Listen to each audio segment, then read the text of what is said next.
New episode of KFC Radio is about to start right now, but before we do that, I need a favor from you. We've got a new YouTube channel. It's called the KFC Radio Clips channel. It's a short-form YouTube with all of the best interviews, segments, and moments from KFC Radio, past and present, just a few minutes long, so you can keep up with the podcast and all of our greatest moments if you don't have time to watch the full episode. So head on over there. There's a link in the description below. Click that, subscribe, and then come back and catch the full episode. Thank you.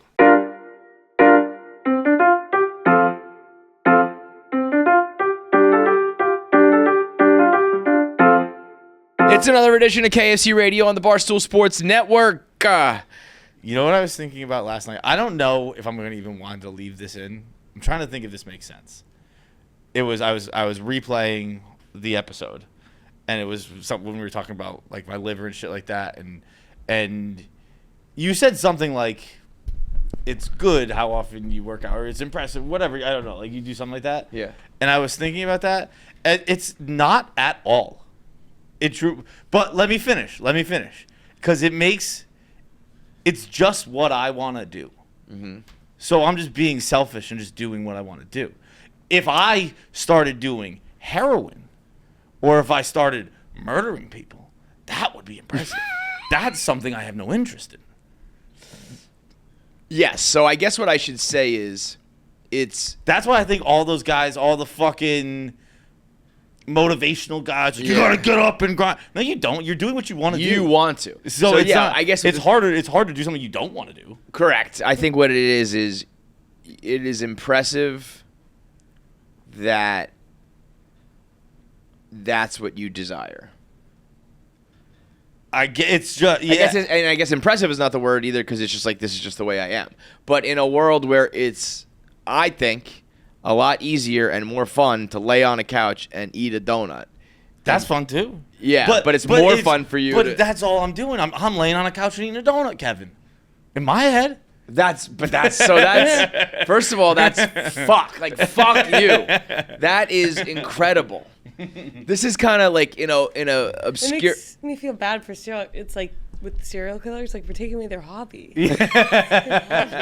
He's just having a good time. Guys. Yeah, he thinks those kids are cute. Honestly, he wishes he was born. He liked to sit on the couch and eat a donut. But he likes people's faces, decapitated corpses. He happens to be eating the people instead. I guess it's.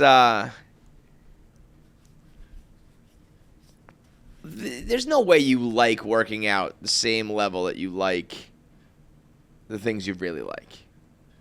I think I do. Yeah? Yeah. That's I always fuck have. you, man. That's like the people. That's like being like, I love the taste of salad or some shit like that. We're just like, okay, then. Taste of salad too. Yeah, I actually do like salad. When I got home from Ireland, it was the first thing I did. I was like, I'm order salad. Hell yeah, dude. Yeah. Salads are fire. Stop Good eating salads are fire. But yet, it's still like, I don't want to eat a salad every night for dinner. No. But every time I eat a salad, I'm like, this is fire. Yeah, dude. But it's are like, good now. That's why they're charging them $100 for them. But yeah. But when I get a salad delivered, it's $46. I know. But you probably add a fuck ton of it. No. Sometimes I'll add like a smoothie. But I mean the ingredients. No. No? Maybe I double the protein sometimes, but I don't think so. I think I just get a standard salad. It's $46. No. That cannot be. Yeah, bro. You must be like salmon, chicken, and steak or some shit like that. No, I know. I just get chicken. Maybe I double the chicken, but I think I pretty rarely double it. $46. That's insane, but like I get that. What do they charge like a chopping fee? They charge extra dressing, extra meat. Yeah, the salad itself. So the salad itself is $20.45. And then when I go to view order, But are you ordering like the Mexican goddess, or you're doing this you're making it yourself? I'd have to order this to figure out what the total is. No, I'm sorry. It's not 46. It's 34.63. Yeah. Still. Yeah. that was strict salad, just the salad. That's crazy. Because I think I went to the store the other day and I bought like 3 hearts of romaine, some. You're making your own salad. Yeah, and it's probably, I add it all up, it's probably like, $30 for all the ingredients that I could make like 120. Yeah, exactly. I chop it all up and I put the lettuce in a like a metal, like aluminum type bowl, and it stays cold as fuck. I put that in the fridge, and I just grab handfuls, and it just stays nice and chilly in my in there. I want to go inside of it, live in there. It feels refreshing. Are you upset about TikTok? Being banned? Yeah, What's going on with that? Is it actually? I think so. I don't Is it actually? much mind. Like we're not going to be able to go on it? But here's the thing with the TikTok ban. Yeah, I heard that it wasn't. First of all, I hope it gets banned. Fuck all you guys. Easy to say when you're not on it, right? Yeah. Yeah. This is it's like when I didn't watch what's the show that just came out recently that everyone loved, and then hated at the end. Oh, it's The Dynasty. When I never watched The Dynasty, and I was like, It's like good. I never even put my. That feels fucking Yes. nice. Yes. But it makes a lot of sense why you would ban TikTok. Why? Why is that? It's a standard national law. Like there's no Russian television stations. There's no Russian every first world country has laws that you can't have TV channels. Other countries can't have TV channels. They can't have radio stations. You don't think fucking Russian state TV wants to just buy an American state channel? Yeah. No, you can't have those. Yeah. This is a Chinese media.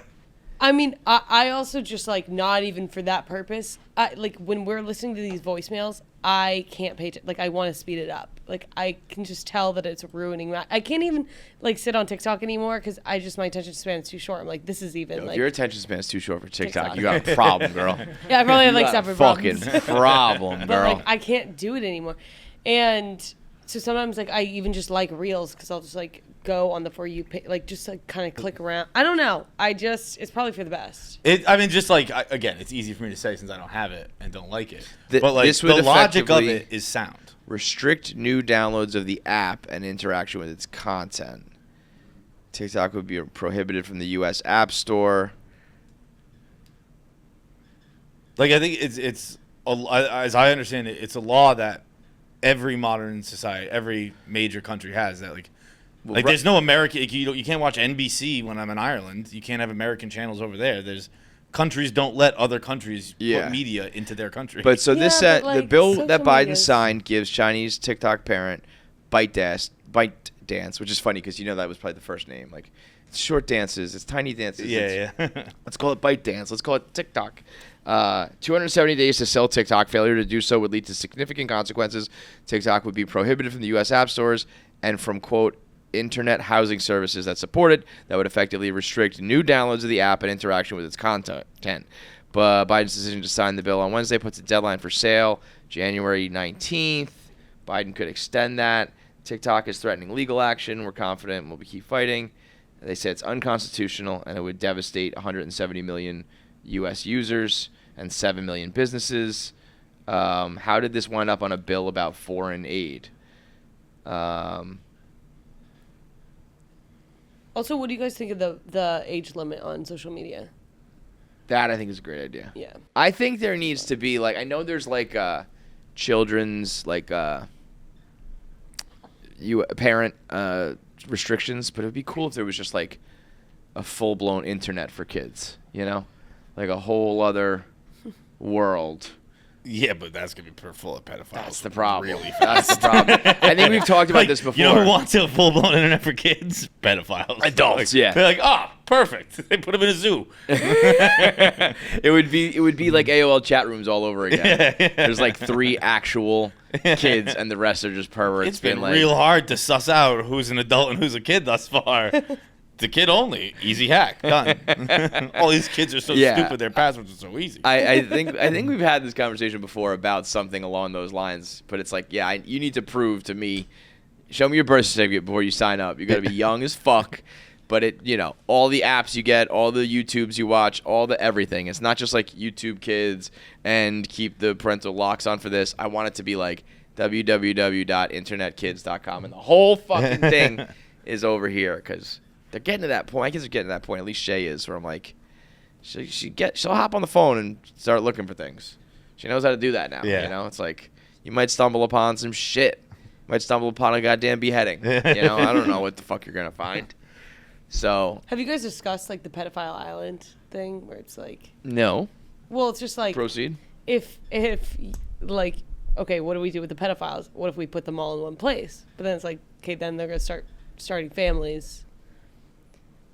It's quickly you learn, like, it's not going to work.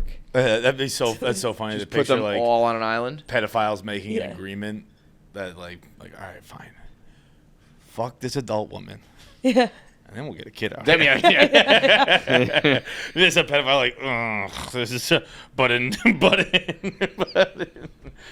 36 months. Yeah, dude, pedophile island would very quickly become sex traffic island. Pedophile island. And you got to, like, really make sure, because they're going to try and sneak kids in, like, all the time. So you have to have, like, border patrol almost on Pedophile Island To keep the kids out. out. It becomes a sticky situation. It's good in theory, no, but wait, like I you mean, quickly you know, learn, like, How many they're powerful female force. pedophiles are there? A lot. We are just don't there? call them pedophiles. We celebrate them instead. Yeah, Jerry Thornton writes blogs about them. We're always catching too. I mean, Yeah. that's Jerry Thornton. We're always catching teachers fucking their kids. Yeah. We're just like, woo, rather than Yeah, that's rape. true. But then, you're not. I don't think they're going to be having kids because I don't think those women pedophiles are going to let the male pedophiles fuck them because they want to fuck the young high school kids. Wait, what's that? Were you not saying that if you go to Pedophile Island, they're going to have kids? Yeah, they're gonna have kids. They're gonna, yeah. Yeah. Yeah, you have a kid to trade it off. So Right. you I'm get just you get saying. a kid I don't back. know if those teachers It's a are gonna bartering system. It's an Yeah. age-old thing. I don't think those teachers are going to fuck the old men, though, because they're busy fucking young college students. No, but they would very. But you just want to produce the thing to play with. It's an investment. But I It think is like, the barter system. It is. I think you the gotta take oldest the kids form of away. currency. Humans. You gotta just be like, you lost your right to a kid. Like, obviously, no. Like, you Yeah, can't be sneaky Pedophile like Island, that. you should be. You get snipped, Yeah. you get burned, barren, and you go to the island. Yeah. Then you're good. Because, like, you know, But you know that you're what? gonna try It's and fuck like this kid. Jeff Goldblum. Life finds a way. You put a bunch of pedophiles on an island like they're dinosaurs. They're getting out. They're figuring out a system. Pedophiles going pedophile. Yeah, I mean, I want to take the Shark Tank, the sex doll. Pedophile sex doll, yeah. Looks like a kid. Right. I mean, it's a brilliant idea. That should be a skit. Have you done that? Yeah, we've talked about it. I don't know Yeah. why we haven't done it, but it's been thrown out. Just having the three judges be like it's 3D horrified. printed. Like you don't have to fucking. Like sharks. The average number of pedophiles in America right now. They're just gonna like- fuck the kids Yeah. unless we give them these fucking dolls It's- that look like it's- kids and they can fuck these. It's like condoms. It's like, yeah, abstinence would be better. But these kids are gonna fuck, so they should wear condoms. It's a These cash pedophiles, you know what would be great if pedophiles chose abstinence. They're not gonna. yeah. They're gonna fuck something that looks like a kid. Might as well be this inanimate object. Yeah. It's like your kidnapping business idea. I do think for serial killers, I can't say that, murderers and whatever, like to get it out of their system, they should join. It's like Uber. Like you can either be an Uber driver, or like join Uber. Like you could be like one of the kidnappers, or like one of the whatever, and you could just get that out of your it's system. like in the same app. So it's like I want to be kidnapped so I can challenge myself. Yeah. / I want to be the you kidnapper. could like sign up to be the kidnapper or the kidnappee. And in this case, it's like I. like, just get it out of your system. pedophile. Yeah. Speaking of the Ubers and stuff, did you see that? Like I think last month, when they had the Lyft launch the Lyft for women. Yeah, where they like all you could specifically request a women driver, right? Yeah. How long did that last? It's just like Larry David. Like, well, I'm not gonna get raped. I am gonna die in twisted metal. It's gonna take a long time to get there. We're gonna get in a car accident. She'll blame me for it somehow. This is a tough decision. Big announcement. Kevin is gonna run a 5K next week. No, stop. I'm not doing that. I'm not doing Kevin that. had very loudly said he's gonna do the Porosa's 5K. No, I in LA. did. I did not say that. Why don't you just not walk say it? I don't know. If other people are walking, I'll walk. I'm not doing that. That's a lie. Wait, before we move on from pedophiles, you know when you see a lot of those videos of like vigilantes confronting, what happens to those people? There's never any like those videos just end. Yeah. And I'm like, well, now we know. Does somebody go arrest them? I honestly don't. I know what you're talking about. I think I've seen one or two. I've seen enough. I'm not saying I've seen like 100, but I've seen like 5. Yeah. And it's like there's a lot of Chris Hansen wannabes, and there's a lot of guys and girls getting caught. And then like I saw one girl recently that was like, I was coming here to get her phone to wipe it because I found out she was 15. And she was like being all smug about it. And then I saw in the comments someone be like, I've seen this girl already on another one of you guys' pages. So that's crazy. They're just hoping they don't get caught by Chris Hansen. Like, everyone else is real nice about it. That's the thing. I want you to go home and think about what you did. That would be funny too. If someone else other than Chris Hansen, it's like, fuck taking his seat. Yeah. What are you going to fucking do it? Yeah, I'm texting that kid and I'm going to fuck him. What are you going to do, non-Chris Hansen? You ain't going to do shit. Just like I'm not running the 5K. Let's do some voicemails. All right, let's get into our voicemails. New batch. What's going on, guys? Been listening to the show forever, and a couple years ago, I believe me and my friends have created the perfect way to judge someone's character right off the bat. Doesn't matter if you've known them for 20 seconds or 20 years. This surefire way will always tell you what type of person you are talking to or meeting. So me and my friends basically, it comes down to this. You look at someone and you can instantly tell, would you vote for them? Would you follow them into battle? Both or neither? And that kind of tells you a lot about the person right off the bat. Me personally, I would vote for me, would not follow me into battle. I'd be a terrible, terrible military leader. If we went to war with Russia tomorrow, my plan would be to gather all of our forces and attack Moscow. So, we would either win the war in one day or we would all become Russian. So my question to you guys is pretty much just judge all of yourselves based on this. Vote for the person. Would you vote for KFC? Would you follow in the battle? Both, neither, and so on and so forth. All right. Vote, follow me into battle. Both, neither. I would vote for president, I'm assuming. I would think so, yeah.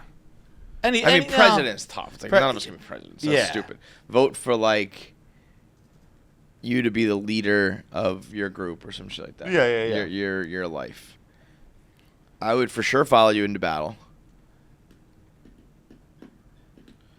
I don't think you'd want to be president. I feel like you would. Well, I definitely wouldn't want to be voted. I wouldn't want to lead you into battle either, to be honest. Yeah, but if you're picking between me and you for battle, people would rather follow you into battle. I think you would actually be a great, elected official, if you would do it. Why do you think that? Because I think I would be so bad. No, well, I mean, it would be almost like if we were. Imagine you're in the movies, right?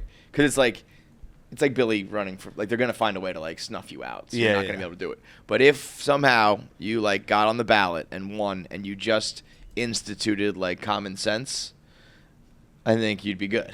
I think you get up there and they'd be like, this is a complicated situation, but we're gonna make the pedophile dolls, and it's just gonna stop. And there are some pitfalls. Honestly, you sold me on myself there. There's some pitfalls. Don't get me wrong, but in the long run, just think about it. They're not gonna fuck kids. Done. And a lot of things like that, where it's just I know that it's not perfect, the Middle East, but we're gonna just do this, whatever. And I think people will be like, hell yeah. I mean, even in Survivor was a good test of those sort of things, you know.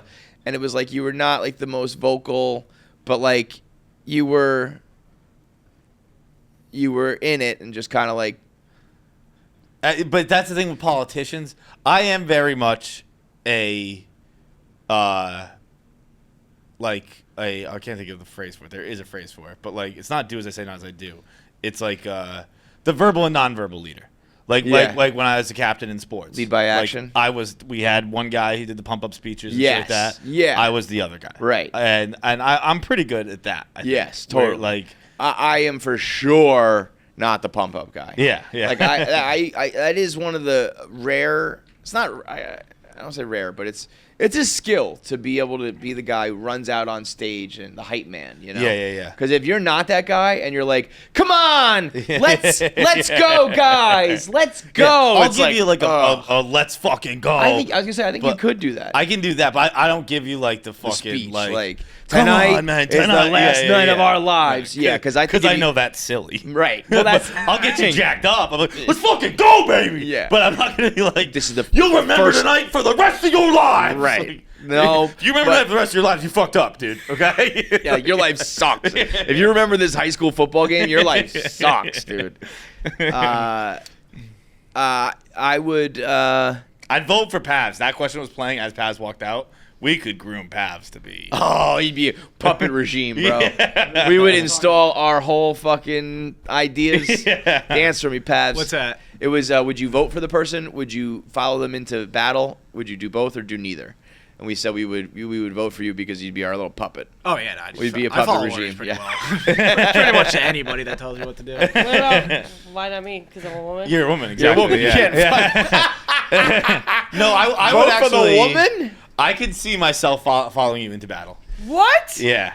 Wow, you More- shouldn't. More, no, because I can see you being like, let's just go fucking do it, guys. You're like, yeah, let's go fucking do it. I could definitely see that. Like wild card bitches. Like you just never know with Jack. All right. I think- All right, let's do it. Kind of like what you're saying, like in a team setting, I'm not a leader, but I'm like I always, on like soccer teams and everything, like an emulsifier, kind of. Like, you An know, emulsifier, what does that mean? it's like, if you have like ingredients for a like salad dressing, for example, you can put all the ingredients together, but like oil and vinegar don't mix. Once you put in like mustard, Makes it it all actually go mixes together? it together. Cool. You are. I can see yourself. You're very much that. Wow, you thank you. are. Yeah, I mean, I give myself that compliment. You talked this whole thing up, and we said, "Yeah, that's right." You went, That's so sweet. no, but like you're like the glue. You're Yeah, like the yeah. you know Yeah. the Here's- keystone to it all. Yeah, that But makes it's like sense. you can have your leaders and you can have your like followers, but it doesn't really. It's like just two things that won't mix unless you have like the. I do think Yeah. you usually need two. I think you're right that there's a rah guy, and then there's someone, or there's a good cop, bad cop, like Yeah, whatever yeah. the system is. That there was needs to like I remember be- that with the Bruins towards the end of Chara's career. It was like Chara is the quiet guy, and Yeah. Bergeron's the one who's actually leading the locker room. And I think like when I played high school, we didn't have assistant captains. We had two captains, and I was always a captain, and I was always the guy who I actually got my captaincy stripped from me from baseball for drinking. But What a pussy baseball because the entire it was actually very funny because the entire team got caught drinking, like the whole team. So all the people who'd been elected captains, we all got our captaincies stripped. Yeah, like And- some freshman. who And no, it was fucking one kid didn't come out with us, so he was the only guy. like no one respected him, obviously. Like You're the pussy who doesn't even get drinks with the boys. Like he would fuck try off. and lead stretches. Everyone would be like, "Shut the fuck up!" Like, Well, that's the real problem. Once if the real captain is still right there, it's like, shut up, dude. It was actually great for like it was being obviously one of the kid, and we were like, "This is awesome. We like don't have to do anything." Yeah. But also, everyone obviously looks to us. Yeah. And I'm still putting fucking captain on my goddamn. on your resume, on whatever you application. want. Yeah. Yeah. Well, that's like. Did you see what Ryan Garcia did with his weight? No. There's a FaceTime screenshot of him and Floyd, and they're both holding up 3. And Floyd said, "Miss weigh in by 3 pounds," and he did that. And apparently, like missing that weight at weigh-in means by fight time you're like 20 pounds heavier. Yeah. And so he no longer could win the belt, and it was void. But he won like $62 million because of the purse and the bet. And it was like, oh no, I'm not technically like the champion, Yeah. but the whole fucking world loves me and I made quadruple the money. Like, have fun with your literal piece of belt that nobody even respects anymore. That's fine. I didn't know that. Yeah. And I mean, I feel like that should be and he said, so Daryl Haney? I don't. Devin Haney. Okay. His father is Bill Haney, who used to fight and is a trainer now and everything. And I guess everybody fucking hates that guy. He's like an asshole. And so Ryan Garcia tweeted, like, Floyd told me miss weight by 3 pounds and fuck Bill Haney. And it's just like they hate that guy and they don't want the Haneys to win. So those two teamed up. But that's awesome to be like, I don't give a fuck about your belt. I feel like if you miss weight, you should like not fight at all. But I guess the rules, the stipulation said like sometimes it's like for every pound you go over, you owe like 200 grand to that person. So it's like, all right, Floyd did the math. Grand. All right, here's 600 grand, but if you bet on yourself and bet $14 million, who fucking brilliant, man. Such an asshole move. Can't read a book, but can do great math. It's like Marty. We were talking about this the other day on the bracket. Marty's like Kevin Malone with pies in the office when he like can't do numbers unless it's like pies. Yeah, that's how Marty is with unless it's sports. Then he's like, boom, boom, boom. Like I know exactly is this over? These two numbers, are they over 146 right now? And he'd be like, yes. Like, he knows the exact. You're like, what are these two numbers added up? He'd be like, I have no idea. Dude, even when I watch these guys play blackjack, like they throw the cards out and they're like, I'm sitting there, I'm like, okay, 11 plus 7 is 6, and they're like, right away, yes, no, like they know every time I'm sitting there, I'm like, is that 20? Can't wait. Hang on. Let me go back. Carry the 1. Those guys know their shit when it comes down to those numbers. Like, yeah, Dave and Dan the same way. They can count in multiples of 6 and 7 and 3. Like, right. No, but it's like the guys who memorize pi.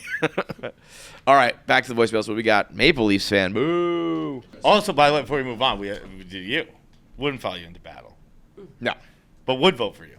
I would hope. Particularly now, I would think no one else here would. I was gonna say I think we already voted. I think the team has voted. Yeah, Kevin's the leader of the team. I think our team would vote for me. I don't think anybody else here would. I think I'm glad you shaved today, because I think with a you don't look at someone with a beard and think I'd vote for that person. Oh, so a cleaner cut makes me more presidential, right? Like, agreed, bro. I can't like people. No one runs with a beard. Lincoln, you get a beard once you're in office. Lincoln. Like if Ted Cruz ran with that fucking Addams Family thing he had, people like, what the fuck is this? Addams Family thing. Like, you gotta get a beard. You can get the beard in off. It's like being in the military. You can get the beard in country, but you can't. But now when you're a boot camp. You gotta be clean cut. By the way, I don't know if I got the picture. I look like a legitimate soldier in my clear picture. I mean, you look like one right now. You have an Abe Lincoln beard. Huh? You have an Abe Lincoln beard. What's that? Wait, an Abe Lincoln beard? Looks yeah, like I just can't really remember what his beard looks like. Patchy and gross. Not right. Does it? I mean, he kind of looks like he's like back home from after. Well, you can't see war, it. You know? I tried to take it quick when I was at Clear. It's because I'm wearing a khaki scarf, so it looks like you have the. I took it in the winter, so I was just wearing a scarf that day. And I have like a tan scarf, and it looks like a fucking. No, I can see that. It looks like. Remember when like in the movies when like the CIA guy is in country and he's got like whatever thing wrapped around. Yeah. It popped up, and I was like, oh fuck, that's a soldier right there. That's stolen valor. I'm a valor stealer. That's like Billy, man. Those pictures of Billy where he has like the camouflage bag and people are saluting him and thanking him and shit. It's very funny. But yeah, I thanks for voting for me, guys. Thanks. So, fellows, KFC fights, rest of the gang. Question for you is, what percentage of streets in your hometown, city you grew up in, etc., do you think that you've been down in your life? I live in a relatively small town, so I think I would be up in the, mid 80s, but bigger cities, I imagine. I don't even know the streets to my left and right, like. Currently where you live? Correct. Really? Like, no idea. I know one. Like I heard that is where I grew up. Where I grew up? Okay. Where I grew up, City Island, I know a lot of the streets because it's just a grid. There's one main avenue and there's street. Where I grew up in Westchester, I could name a bunch of streets. I don't know if I could place them all, though. I could be like general vicinity. Like I remember my buddy who lived on, this street, and I know that's that way. And if I start to like ride my bike around there, I would find it. But I don't know if I could go directly to it. I don't think I could go anywhere. Really? Yeah. I think there's something wrong with my brain. Oh, like, well, for sure. But like you asked me this. You asked something the other day where you were asking if I. Oh yeah. You were asking if I like remembered certain episodes or something like that. Yeah, the podcast. Yeah. And I almost texted it to you, but I was like, it's too depressing to text. And I don't know if he's going to get that I'm kind of laughing about it. But I was just going to say, Kevin, I don't have memories. And like I I don't have I don't know anything unless someone can jar it. Someone can shake my memory. I'll go, oh yeah. Yeah. But if you, I don't. I couldn't tell you a street in my hometown. Highland Ave I lived on. Aside from that, there's like, I don't know. I also grew up in it's like kind of a big town. It's a city. Actually, now that I'm so like I don't really it's think. not a high number. It's I would guess. What about like the major roads? Like Pelhamdale Avenue was like a major avenue. Highbrook was a major one. Wolf's Lane was like, these were major streets. Fifth Avenue, like were there like those kind of things, or like were they all just like little? There was Highland Avenue. You had Highland? No, Yeah. I had Highbrook. You had Highland. I lived on Highland. That's why my porn name. Which is what? You know, it's like your first Your dog, pet, your first middle pet, name, and your And mine was Godzilla Highland. Your first pet was Godzilla? Yeah, it was an iguana. It'd be cool if you had a dog named Godzilla. just Godzilla Highland. That's a terrible porn. I mean, that's like, you better be you got a hammer on you if you're doing that. Did you see that the thing, Girth Master? Is that the OnlyFans guy? Yeah, he's like going viral because I'm so happy you finally said the name. I want to see this because I didn't know his name. Did he say it in the video? Oh, I just saw the Barstool tweet that said OnlyFans guy Girth Master. Okay, because I saw Girth Master. That's basically Godzilla Highland. Yeah. I'm Girth Master. So wait, have you seen the video? Or No. not? It's the man on the street you're talking about, right? Uh huh. Yeah, it's just an interview talking to this girl about how he's like, yeah, I make like $80,000 a month now, and he's very like. That's not that much. And then, well, that's the thing is when he said that, I was like, you light, brother. Yeah. But the first like couple comments and quote tweets were like, I just looked him up. Holy moly, the women who are working with him deserve the money, and like he looks like a wine bottle and like all this shit. So, but I didn't know his name, so. I mean, his hands are ridiculous, I'll tell you that much. He better have a huge dick because otherwise he can't masturbate. Look at those fucking hands. Imagine, like, my dick in his hand. If he jerked me off. If this guy jerked me off. you off as pedophilia. Put him on the island. Can't go around jerking little boy dicks. If this guy jerked me off, no joke, my tip would not come out of the palm. You know, like it's like that, right? Like you see the top. He would be my hand would go like my dick would go like halfway through his palm. Just looking at each other like, what am I supposed to do? I've never run into this issue before. But I don't see his dick. I want to see his dick. Call her daddy. Like, I remember when I was like listening, she like told like for the Gluck Gluck or whatever, she would like explain. She was like, if you have bigger hands, you have to like do the two finger thing. Yeah. I remember being like, Jackie. thank you. Jackie's Thank you doing for seeing us out. a pinky in her thumb. She's doing like this. Thanks, Alex. Noted. I know, that was actually a really helpful tip. Thank you. I just want to see this guy's dick. OnlyFans Girth Master. I've seen it. I've seen it like on the front page, I think, because I know the name Girth Master for sure. I don't think I remember being like, whoa. Yeah. I mean, that's soft, but still. Yeah, I've seen dicks like that. I remember being like, oh, that's. I think I remember seeing it. It's getting bigger. It's getting bigger. Going, that's not you gotta. But that's probably like half mask because it's still pointing down. But I've seen it like in a still shot for a video, and it was like, it's a big dick, but Girth Master is such a name. I mean, you can't be the Girth Master in that. Yeah. Again, that's his soft, unloaded dick, but like, I think I've had dick days where I look like that, and I'm not the Girth Master, homie. Yeah, like if That's pretty thick. That's almost the size of a book. yeah, I put the Encyclopedia Britannica inside of me yesterday. This book he's reading says Slut Skills. This is how I hide my boners in the library. That's his fucking tweet. Dude, being an OnlyFans person is the easiest social media game. Oh, it's so ridiculous, dude. Tell me something I don't know. People start quote tweeting with like scores. Yeah, I mean, at the end of the day, he's got a hammer. He draked it though. That's the fucking draked it. No, he's not even Well, he's not holding covering it. his balls. That's- He's not covering his balls. But if you're going from under, the Yeah. balls make it seem like it's a Yeah. fucking every dick's huge. Yeah, but if you're not holding it, it's pretty realistic. Yeah. Because the girls know where the balls are and are not. Whereas with the hand, it's like, is that balls or is that... Yeah. Okay. Girth Master flex. All right. Last one. All right, let's check in on our Gametime app to see what events we can go to at what prices. Right now, I got New York City plugged in. We got the Yankees for just $9. The Mets for just $2, which the Mets are now playing kind of well. So $2 to watch the Mets at one of the best ballparks in all of the country is incredible. The New York Red Bulls, if you like soccer, $11.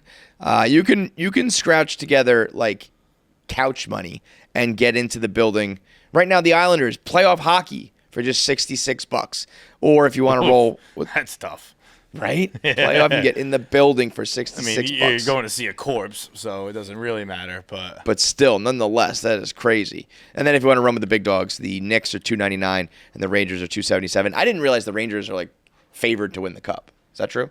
They won the President's Cup trophy. come out of the So East. they won. They were the best team in the NHL this year. Yeah. Wow, that is crazy. Do you think they're gonna get it done? Well, it's so weird. Like, my opinion of them is based on the one single game I went to, and you beat the they shit are a out of them, right? soft, terrible team. Yeah. They played I think they won the game. I don't even know if they played the Capitals. It wasn't a Bruins game. Okay. And But they were soft. it was just a terrible game, Mm-hmm. and I was like, both these teams are fucking jokes. Well, either way, you can get in and watch. And it's not just sports; it's also music, comedy, and theater events near you. They have all sorts of discounts, flash deals, zone deals for depending on where you live, flash deals depending on what time it is, and they have the lowest price guarantee, meaning if you find other seats anywhere else, Gametime will credit you 110% of the difference between the two prices. They have best place for last-minute tickets with up to 60% off your favorite events. So what are you waiting for? Go get your tickets at Gametime now. Take the guesswork out of buying tickets with Gametime. Download the Gametime app, create an account, use code KFC for $20 off your first purchase. Terms apply. Download the Gametime app today. Last-minute tickets, lowest price guaranteed. All right, final voicemail. We got an update from the Boston Strangler. We got the I don't Boston know how we Strangler. didn't think of that. Yeah. That's great. I was like, what should I call it? I don't remember his real name. What's his real name? I have no I don't know. idea. I was like Boston, the Boston Strangler. I got in contact with him. Very, very heavy lead early in the club. Early lead in the clubhouse right now for the $1,000 prize. He sent me a video of him and his buddy in action, which I asked if we were allowed to publish it. He said no, it's too dicey. But it's fucking outrageous. Him and his buddy tag teaming this dude. One guy's holding his arms down. The other guy has the back of his knee over the guy's face while he holds his mouth closed. I mean, it is. When I got it last night. I hope it's not the guy didn't agree to it. It's just they're just videos of assaults.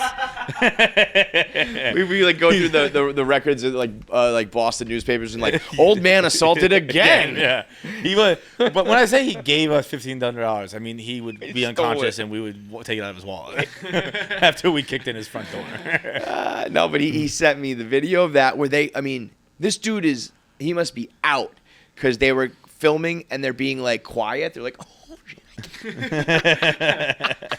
And I think he is completely unconscious. And then there's a series of at least 4 of his buddies, him and 3 others, like arguing with this guy on the phone and like negotiating their rates. One guy was actually kind of being an asshole and like extorting him, being like, "Well, what happens when I tell everyone this and I ruin your reputation?" That's the like, that's problem not with having a getting choked out fetish. That is the It's problem. always a possibility that one of the guys you hire to choke you out is going to tell people about it. But that's also the problem with letting. I'll come at it from the other angle.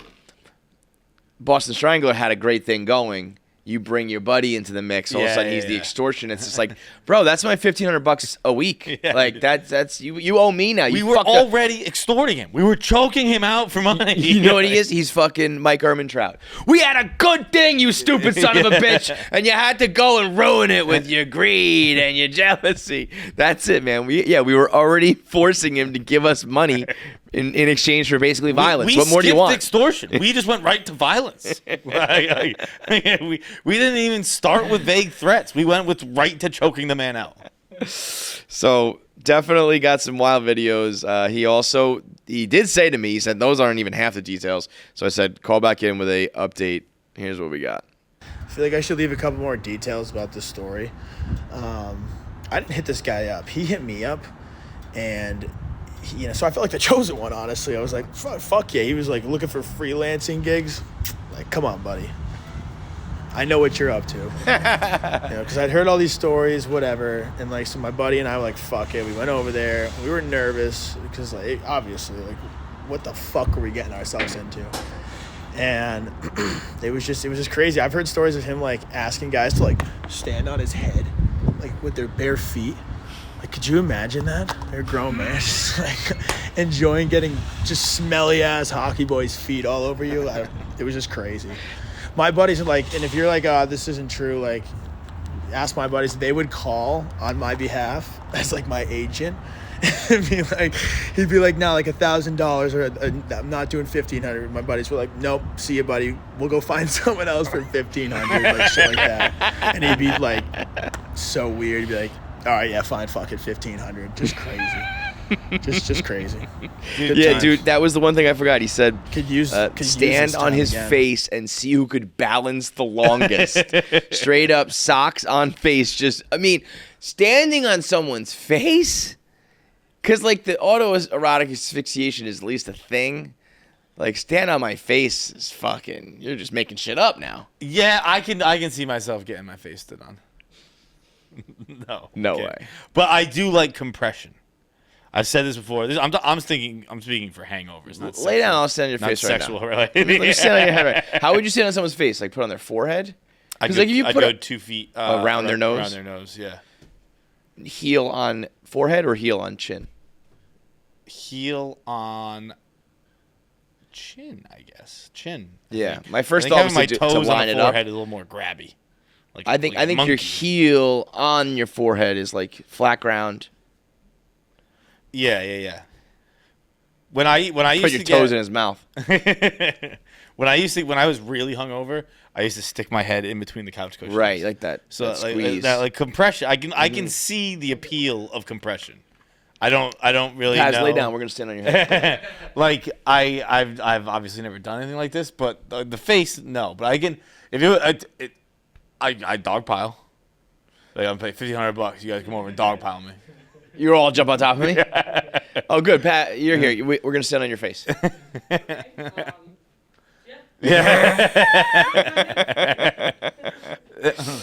Meaning, like, you jump on top, I jump on top. Like, yeah. You want to get dog piled. I bet I would like it. I like being compressed. You like that weighted blanket type shit. Yeah. What was it? You used to go to like 150 pounds, right? Bro, I had a 45 and a 25. That's too many pounds. Yeah. I used to be a weighted blanket guy, and then I started hiring hockey bros to just lay on top of me. I can't anymore. It makes. I think I was too stiff. I would wake up in the morning and be like, "Oh, I haven't moved in like 8 hours." Yeah. So like the choking out, stand on my face. I'm sure yes, some guys kick him in the balls. Like at this once you know it's more than like once you're doing face standing, I'm like, oh, you probably run the gamut, bro. You probably do it all. Yeah. I'm sure that's like you probably do that for like an appetizer, and you leave like you come and strangle me out. All right, thanks. Here's your money. You get out of there at 8 o'clock. My 8 o'clock comes in and stands on my face. You're good. My 9 o'clock comes in and like puts his hand up my ass. Yeah. That's the how that weird goes. stuff starts after I lose consciousness. Yeah, this is light work for this guy. I do just like the thought though of like the whoa. Hang up. Sorry. Like stepped on your ear. My bad. Let me just sit on it instead, But, like, dude. can you imagine being in college and getting this kind of... First of all, I didn't know when he said he saw he was looking for freelance, and he's like, I know what you're doing. That's a risky game you play. So wait, yeah, he said he contacted him. I actually would like some more color on that because it's like, does that he must do like freelancing, like something or other, handiwork, artwork. Yeah. Where you're putting your name like out there to do freelance. Right. And then when an older man hits you up and says that, like you have your radar that goes off, like you're not looking for me to, redo your. I bet this is another guy looking to get choked out. Right. Just like, I'm so desperately trying to find someone who just genuinely needs a door hinge fixed. I can't get through the muddy waters of fucking autoerotic asphyxiation. I used to just unclog drains, and now all of a I sudden didn't see got that caught a up. plumber being down on his hard times. This is Breaking Bad. This is Breaking Bad for weird sex stuff. Day. And you got a taste of it. He couldn't stop. Like every day, a plumber walks into someone's house and it's like, "I hear you have toilet issues." It's like, "Yeah, it's in the bathroom down there." And the guy runs ahead and he gets in there and the guy's just sitting there. I'm the toilet. Sit on me. Another one. God damn, man. Well, I mean, yeah, that is that's an ego boost knowing that he reached out to you. Yeah. Because if you are trolling like Craigslist and it's like, I want some money, and he's like, sure, whatever, like whoever replies, you're in. But it's like out of everybody in like the Boston College area, he chose you. I'd be like, yeah, your boy got it. But I said to Pabs, like, I can't, as much as we talk, and we said we would do this, I don't know if I'd really do it. Do you think you would? Like the moment, when I saw that video, it crystallized for me how, if I was like, yo, Pabs, come with me tonight. We're going to go to this guy's house. And then at some point in that night, I had my sweaty knee over his nose when I'm holding his mouth, and Pabs is like straddling him. Like that kid was like on top, like he was riding him, holding his arms down, and we're both just like, oh shit, this is fucking crazy. Like I think I'm talking a tough game. I think at the end of the day, I he lost consciousness, I'd be like, this isn't really fun anymore. It's like post nut clarity for someone else to you. I'd be like, well, now we have perhaps a dead body. I don't even know how to choke people. That's the first thing. The first time he went out, they probably were like, please wake up, please wake up, please wake up. Like, otherwise we just murdered someone. Just give it a little tap. You're putting your finger under his nose, see if he's breathing. The minute that he went, he's probably, thank God. Thank God. I'm never doing that again. He's like, another $1,500? Like, all right, let's run it back. Boy, all right, it's all like, you don't have to strangle me. Just step on my face tonight. These offers all seem good until you're like 3 years in texting with a FinDom and you're like, God. Shut the fuck up. Have you FinDomed recently? I imagine these relationships are the toughest ones to get out of. Yeah, because like then you realize you're kind of financially dependent on it. So I've like stopped. Exactly what I was thinking. Yeah, is that what you're saying? And then you realize that you can't pay rent unless you do it. Like, how much are you charging these days? so I like have stopped out. Like I've stopped It's still doing not like good. really anything. Like I'll send like a selfie every now and then of like me flipping. That's what he wants. But like I'll just Me send what? him me flipping off the camera. Like that's what he wants. That's But like nothing. I've stopped doing any kind of like dirty talk or anything like that, but he like will pay for my lunch. Like I'll send him the receipt and he'll pay for like all the lunch. You're So filing I was expenses. going to say, he pays me to lunch on a Literally, reimbursement. like literally it will be like, Jackie's got a Diners Today I Club just- card with yeah. a fucking FinDom. so I'll order like the $36 salad and I'll be like, expensed. It's I really respect nice. that. It's really But nice. we're still aiming so low, Jackie. I know, but it's like I don't want to do. I'm done with like I don't want to do anything. At the very least, go out and get like the $3,600 thing in charge of that, not $36. 3,600. What do you mean? Whatever. Go get a bag and charge it to him. You know? Yeah, but then like I gotta do more for that. Why? Cause he like I don't know. Oh, you have to do I more have to for do him. more Yeah, for yeah, him, yeah. And yeah, I'm yeah. kind of like. I'll just I do don't whatever know. gets my lunches paid for. Yeah, exactly. It's just nice to get like free lunch every now and then. And he There's likes no it. such thing as a free lunch. Well, all I gotta do is get a desperately horny guy. I still think it's a missed opportunity, but I like to hear that you're, as long as the exchange rate is fine, you are not doing anything crazy, Yeah. and you're just getting like beer money and whatever. Yeah. All good. I think that we've come to a good like. he wants more. He definitely he asks everything. Can I please get can I please get you to call me? Can I get another dick rating? No, dude. I'm retired. I just want my lunch. No, dude, I'm retired. But isn't it worth, if you're going to have exchanges with him anyway, if you just say things like, you little piggy at the end? Yeah, but okay. Because then you're doing it. Truly, you're sending the text, just write, you little piggy. I know, but truly, I've run out of things to say, and honestly, run back to classics. I need to. I know, but Did you chat GPT? You chat GPT. Oh, there you go. No, I think tried she did. it. Yeah. They said they were so narky about it. They were like, "We don't condone this behavior." But, Shut up, chat GPT. Yeah. What was that mouth move? I don't really know. It was like she was doing a hand job. It looked like you were trying to eat an ice cream on a really windy day. Yeah. Ice cream in the wind. Wait, chat GPT? It's listen, chat GPT. You're on the internet. You're a lot of disgusting things go on here. Yeah. Are there any non-censored AI platforms? We need. I didn't know they were censored. Yeah, no, they're very censored. I guess that makes Yeah, sense. we need a true social of AI. You know what you probably need to do is it's got to be paid for. Yeah. 'Cause Well, then- I know Mid-Journey you can pretty much do anything, but you could do some pretty fucked up shit. The If true you put that in the social of hands AI bad would be people, yeah. There should be a sex work Yeah, sex work AI. AI. By the way, the Boston Strangler did say, Is that what you're calling him? yeah. I just watched the YouTube, LOL. Tell Jackie it can be our first date if she wants to come help me hold this guy down. So you two lovebirds could have a little connection. They always say, come up with a creative date.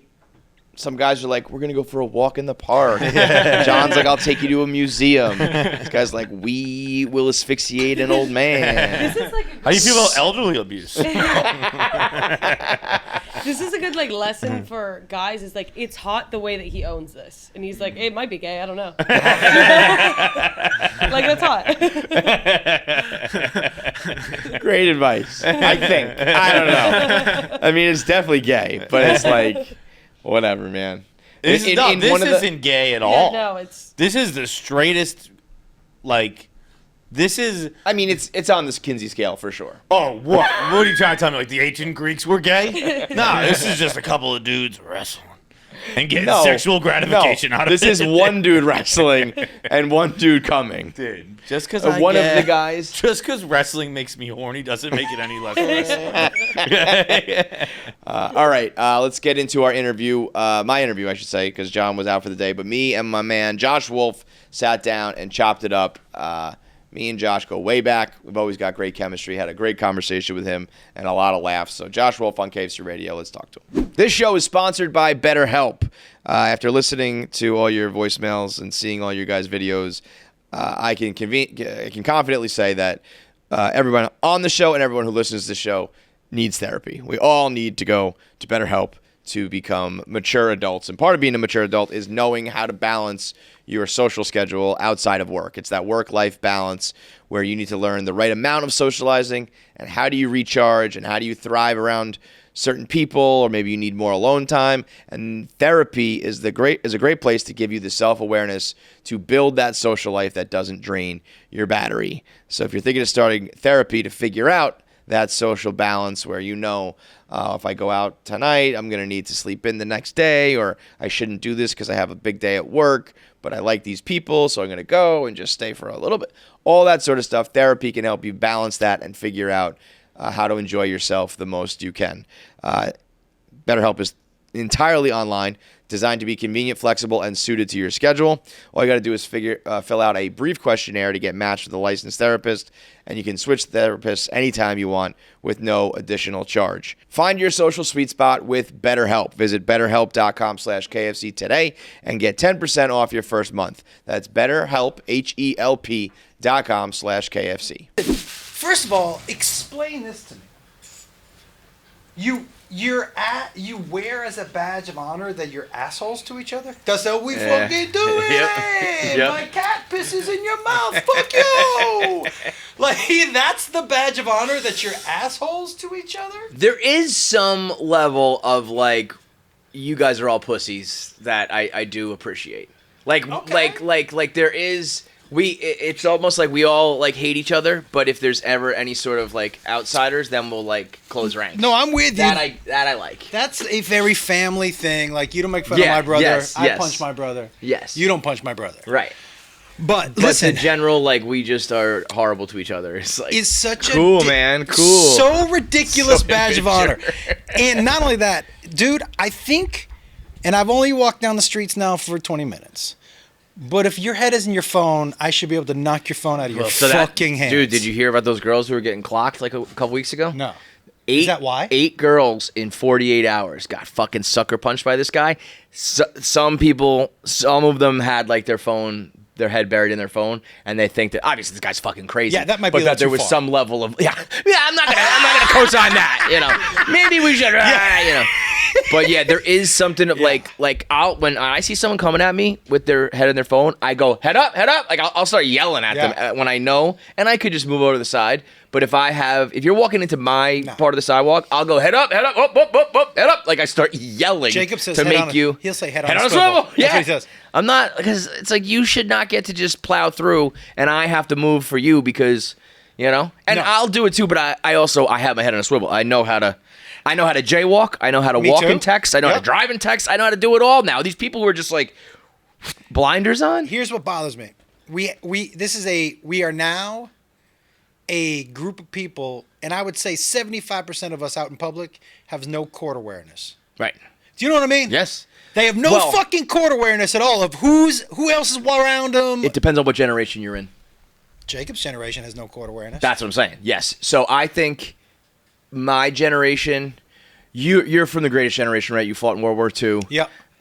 You guys claim to be the greatest generation because you saved the world from Hitler and all that shit. And we used handkerchiefs. Blah, blah, blah. I think my generation is the we bridge the gap. We're the missing link. We had life pre-phones and pre-internet, but we were also young enough that we adopted it very quickly and we were with it, you know? Mm-hmm. But I think we're the last ones that have that know like you shouldn't bury your head in your phone when you're walking or at dinner or whatever. The rest, like anything beneath me and probably, maybe 30, it's like you are not even a real human. Like you're just like zero, And even without the phone, it's just like this is totally acceptable. Yeah, crazy. And I'll tell you something else. People walking around FaceTiming? That's fucking insane. You could walk and talk, but when I see your phone's out, and your camera's out. What? This is why I told Jacob. And then I started yelling at the clowns, Josh. Curses! I told Jacob, I'm like, your generation will never have as much fun as my generation. And I'll tell you why. Because we were not burdened with a phone or a picture or a tweet or an Instagram post every 5 minutes we were out. You know what we were doing? Just having a good fucking time. Just doing shit. Just doing stuff. Yeah, and you're bro, my kids now, I'm like, they're all activities all the time. And I was like, when do you just go outside and fall out of the tree? Yeah, figure out your own activity. Fucking, even like, I actually, just this summer, my kids are 8 and almost 7. And they like just learned how to ride bikes. I was like, and I said to myself, I was like, I got to make sure my kids know how to ride bikes. So like this summer, as soon as it got nice out, I taught them. They're old enough that they learned in like one day because they were just like, we get this because we're adults now. We're driving already, Dad. but it's funny. The reason why it took the reason why we never did it is because you don't just like go out on your bike anymore. No. So unless I was gonna hop on a bike and go bike riding with you, your generation could hop on the bike and go. Yeah, like that was my whole life. You were the last generation. You were the last. That's what I'm saying. So like we were the last generation of see you later, Mom. I'll be back in like 7 hours on the weekend. And it was like, and now I think about it, like I'm thinking about if my kids, they're still a little bit young, but even in like a couple years from now, if they were to just hop on their bikes and be like, see you later, and I'm watching them go off into the sunset onto a double yellow road, and we were like riding over highways and shit, I don't think I'd want that either. So I do get it, but the thought right now of them just being like, even just like we're going out, see you later, like I know where they are at all times. Of course. I'm with them at all times. You can get in touch with them too, like, dude. Well, yeah, I guess. Here's the thing. That's the other thing too, though. Yeah, my parents used to just be like, I hope everything worked out. Dude, my parents, think about how our parents did it with us. We walked out. My dad didn't in the summer, we weren't allowed in the house after 10 a.m. Right. Like, get out and go. Just get out, and Stop I'd be like, where should I go? And he'd be like, that's not my problem. My problem is that you were in the house. Yeah. This- My problem is you are bothering me. You are my problem. Now go do that. Yeah. But think about that. They would let us leave the house with no way to get in touch with us. Basically, watch us ride our bikes. For me, no helmet. You were a fucking pussy, man. Dude, that's the thing. Not only no helmet, but the cool kids weren't exactly wearing helmets. No. And if you rode through a neighborhood with the helmet on, he's like, where you going with that bitch hat, you pussy? Totally. Come touch my dick with it, Right, you know? Right. So, I mean, it's the same thing as like, we weren't wearing seat belts. We weren't. No. My favorite was even just wearing the backpacks. Like, Did you go single? Well, of course. Yeah. But like, what? Like, I'm sitting there carrying 50 pounds of books on one shoulder because it's lame. What? To go double shoulder. Like some of that shit, the pendulum swung the other way. I remember. I mean, that's literally the joke in 21 Jump Street, where they're like, you wear one strap. That's so fucking lame.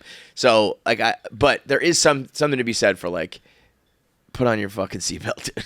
The seatbelt stuff. But I also miss that we don't shame you anymore. There's the blend. Yeah. There needs to be. This is what I think. There just needs to be the blend. I don't need my kids to have grown up the way I did, where we shot bottle rockets at each other. Right. And Dude, we used to take a tennis ball, spray the top of it with like an aerosol can, light it on fire so the top half was burning, and throw it at cars. buddy, Like, that is insane we behavior. used to go into my basement, and everyone would grab 3 darts. You would turn out the lights, and you would just whip them throw? as hard as you could. And can I tell you how different? Like the real darts too? darts, with like dude, metal darts. So can I tell you? you flip on the light and someone just like, ah! Well, I will tell you, the sound of them hitting the wood panel on the walls way different than flesh. Yeah. Flesh definitely made it. You knew it because then Oh, that was followed. squelching and then a scream, right? Yeah. No, it was always followed by turn the fucking lights on. Yeah, It's not funny anymore, man. dude. This is how different parenting was too. My dad knew what we were doing, right? Just let it happen.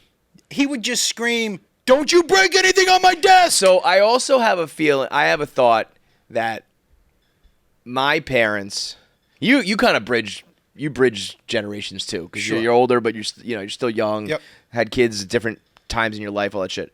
But like my parents, like 90s parents, didn't do a goddamn ounce of parenting. No. My parents. But here's the difference, dude. And my dad. I mean, that's a good thing. I don't know, but they didn't do it. My dad pointed this out to me. Ready for this? That you probably. Oh yeah, you didn't get to do either. I was like, "What's the big difference between parenting now and then?" He said, "Well, the big parenting between difference between what you had to parent and the way I had to parent is when you came home after school at 3:00, there was no more outside influence on you until the next day when you went to school." There was no. It was just me. It's whatever your mom and I wanted you to know and learn and think was important. Sure. That was the only We influence. pick what's on TV. We're gonna What you watch, who you talk to, Sure. right? And so like now, there's no doubt.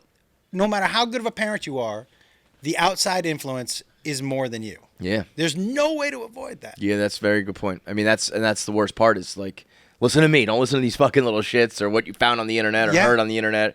I don't know. I encountered my first just yesterday. The boys in the neighborhood.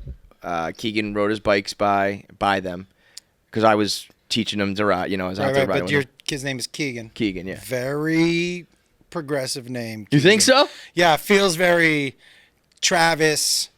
I don't think so. Fuck you. I think of it as like an Irish name, not a like. Oh, yeah, like, maybe. I don't put that on the same level as like a Amethyst. yeah, like that. I didn't think of it as like a new age like Brody. Okay. Keegan, you know what? Because I'm old school Jewy. Yeah, So Keegan this feels is just Joshua and Yeah. Daniel and David and Gideon, that's Simon. Yo, my brother's middle name is Gideon, and I tried to it. You get are a Jew, dude, the Jewiest Jew. There was a comic when I first started, a guy, and he actually lives in Israel now. Surprise, surprise.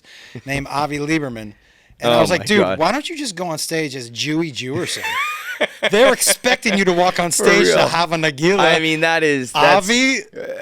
Joshua Lieberman, Axelrod Gideon. I mean, Jesus, holy moly. You been to a bar mitzvah? Yeah. I have 2 Jewish cousins, and a couple kids, in the neighborhood did it, and so they're awesome. That's the one thing where you guys really Seder too. I'll crush take the us. Seder and the Bar Mitzvah. What's the Seder? Seder is like Passover. It depends. You can go to an old cranky Seder that's not good, but if you go to an all grown-up Seder, probably here or L.A., it's a lot of weed, and a lot of people bring their own food, and you just tell stories. But the cranky Seders are no good. Yeah, I never heard of that one. I've heard of Seder, but I didn't know that was like a good time party. It could be. Yeah. I will tell you that I think that the Jews... Christmas is so much better than Hanukkah. I mean, it is. It's like, don't even talk to me. There's no discussion to be had. The songs? Incredible. Our songs all sound like death marches. Oh, absolutely. A lot of times they were. I mean, they are the worst songs. The worst songs. They were. You're not writing a lot of happy beats 40 years across the desert, probably. No. You're not like... Jazz hands.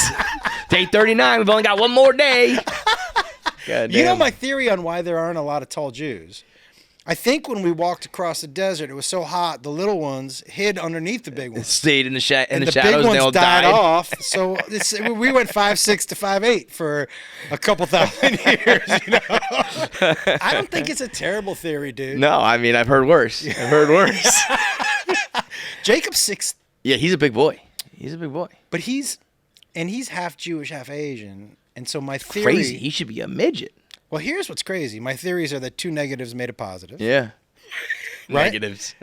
and here's another... It's backwards. So he's Jewish and Asian, but tall, but terrible at math. And you would think if he was good at one thing... Yeah. Between the numbers, Jews... Yeah. Do the accounting and, like, the calculus. There you go. I'll tell you something right now, and I will go to my grave saying this.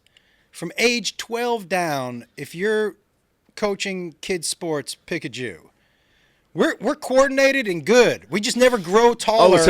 Early on, get them. Get them. 8 through 12, get them. Yes, and then let them go. Yeah, fundamentally then sound. Get them in the comedy club. Never get any taller than they are when they're 12. Yes. They're going to know they're going to know the sport, but after 12. No, and they start catching colds all the time. Yeah, very fragile. Allergies and all that shit.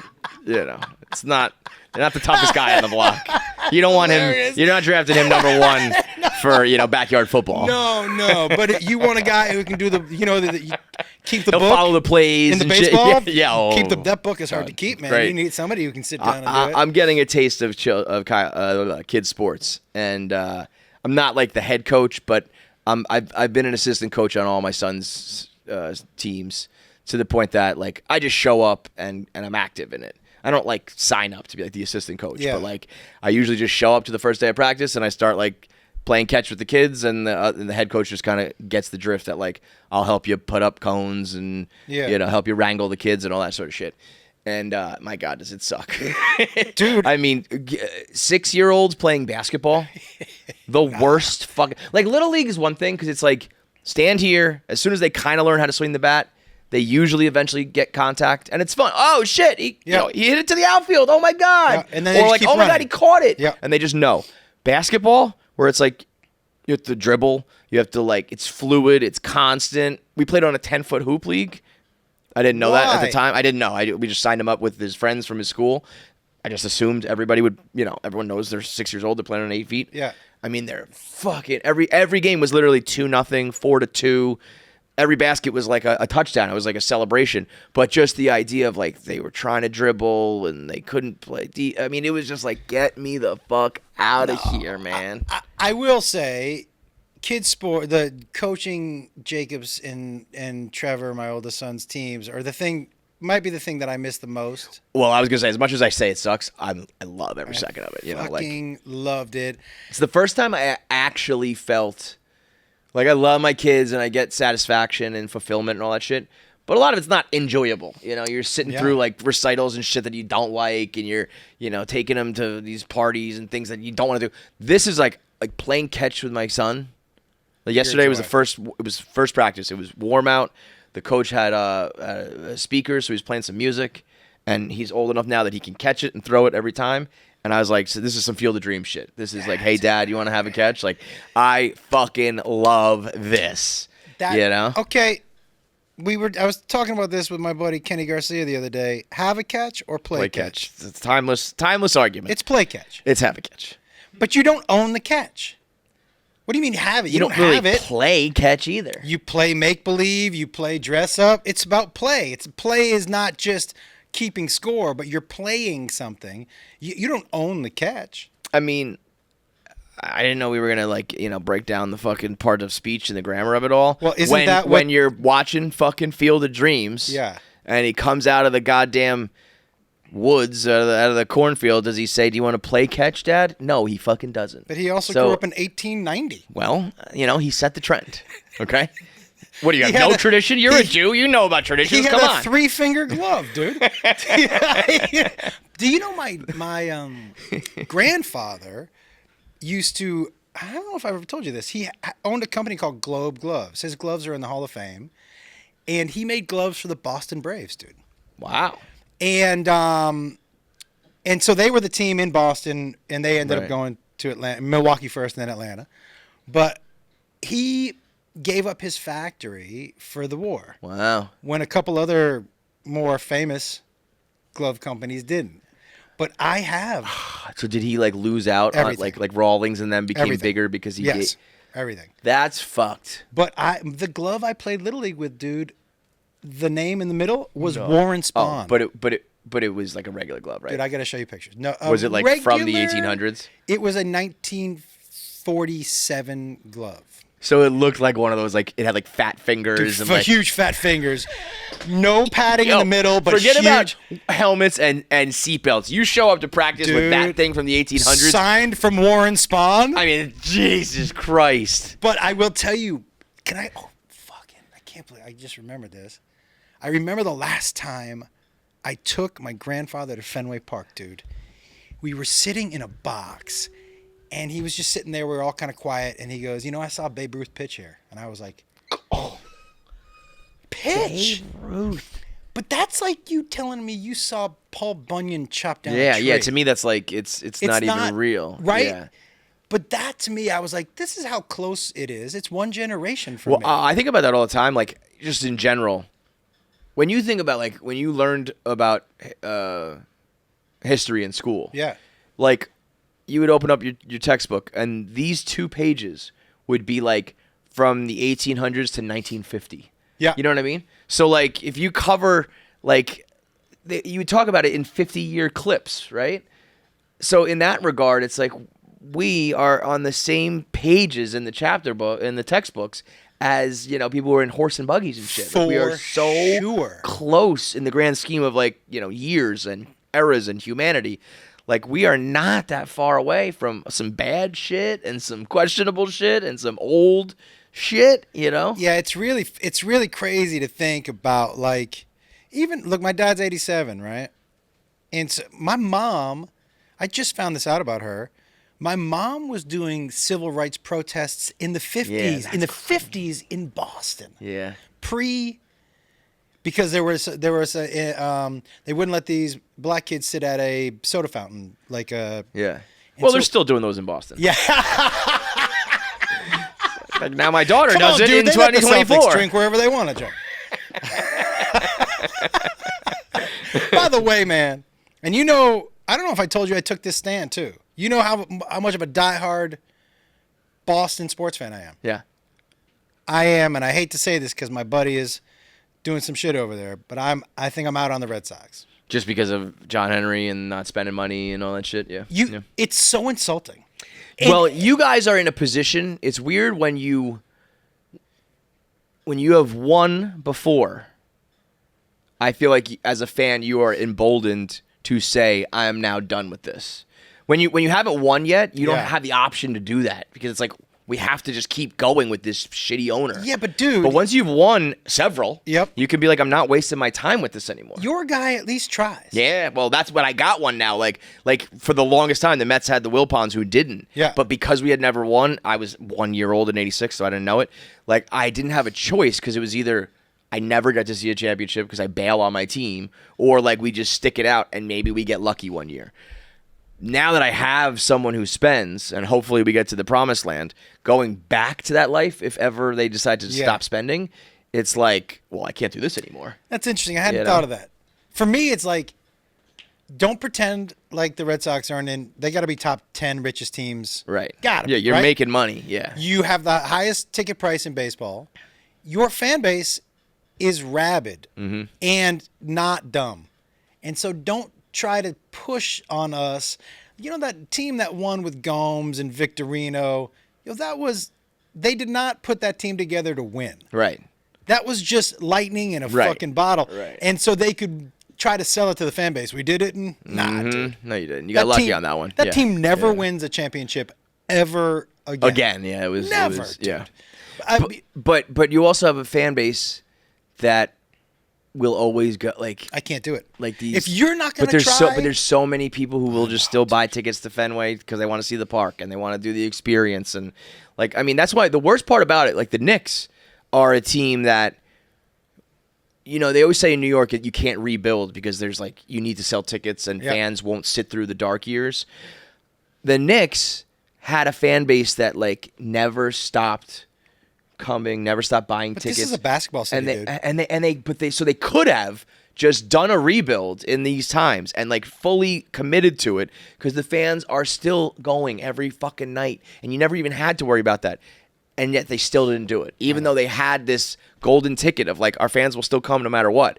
They still couldn't commit to just like let's build a team the right way. Let's take 5 or 10 years, but we're going to get there. Instead, it was always half measures where 5 or 10 years later you're in the same fucking spot. That's because everybody's walking down the street being assholes to each other. Just fuck. Hey, Well, no, honestly, ooh.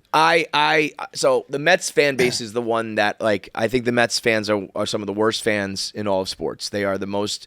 They immediately forgot about how bad things were with the Wilpons, and they became entitled. And they're like they won 101 games a couple years ago, and fans were complaining. They just are the worst, and they do not support the players. And that used to mean like you boo them at the stadium. Yeah. Now it means like we harass you on the internet and DM your wife and we fucking bother. That's garbage. But it's getting to a point where it's like, why the fuck would you ever play here? Everywhere else you can still get the same money. Yep. It used to be like you got to go to the Yankees to get the money. But now you can get paid by like the Texas fucking Rangers, Padres the are paying. Padres, and you get to live in Southern California. Yeah. And by the way, when you suck, nobody fucking cares and says a word. So why would you come to New York? That's got to be a huge one. That's one of the reasons why I would think, outside of having to live in St. Louis, why being in St. Louis is that fan base. They support you through thick and thin. 100%. They almost support you more when you suck because they want to be known as the fan base that like stood behind you. And it's like, yeah, that's amazing. And when you get caught, like fucking somebody or drunk driving or whatever, it just like goes away. For sure. There's no 24 hours of phone calls and months of sports radio talking shit. And then I always used to say like, but if you win in New York, you're like an immortal. That's also true for everywhere now. Everywhere. When Giannis wins a title in Milwaukee, he is the king of Milwaukee. Even more so, maybe, dude, Because they have it's nothing. the only show in town. That's what I just said that to the guys the other day in our group chat. When you win in New York, you will be idolized by those fans. Yep. But there are people in New York who are going to see Broadway shows, and they're here for the museums and the culture who don't even know about your sport. Whereas if you win in Milwaukee, it's like everyone from grandma down to like baby girls are by the way, immortalizing you. This exact reason is why I was stunned to see Calipari last so long in Kentucky, and why when people like best job in basketball or the worst. Yeah, because you got you have to win every worst. fucking year. Yeah, yeah. Or the worst, Yeah. because there's no pro sports, right? There's basically 2 schools, Kentucky and Louisville, and those are basketball schools. Big time. Everybody in that state is a Kentucky or a Louisville, right? That is a lose-lose.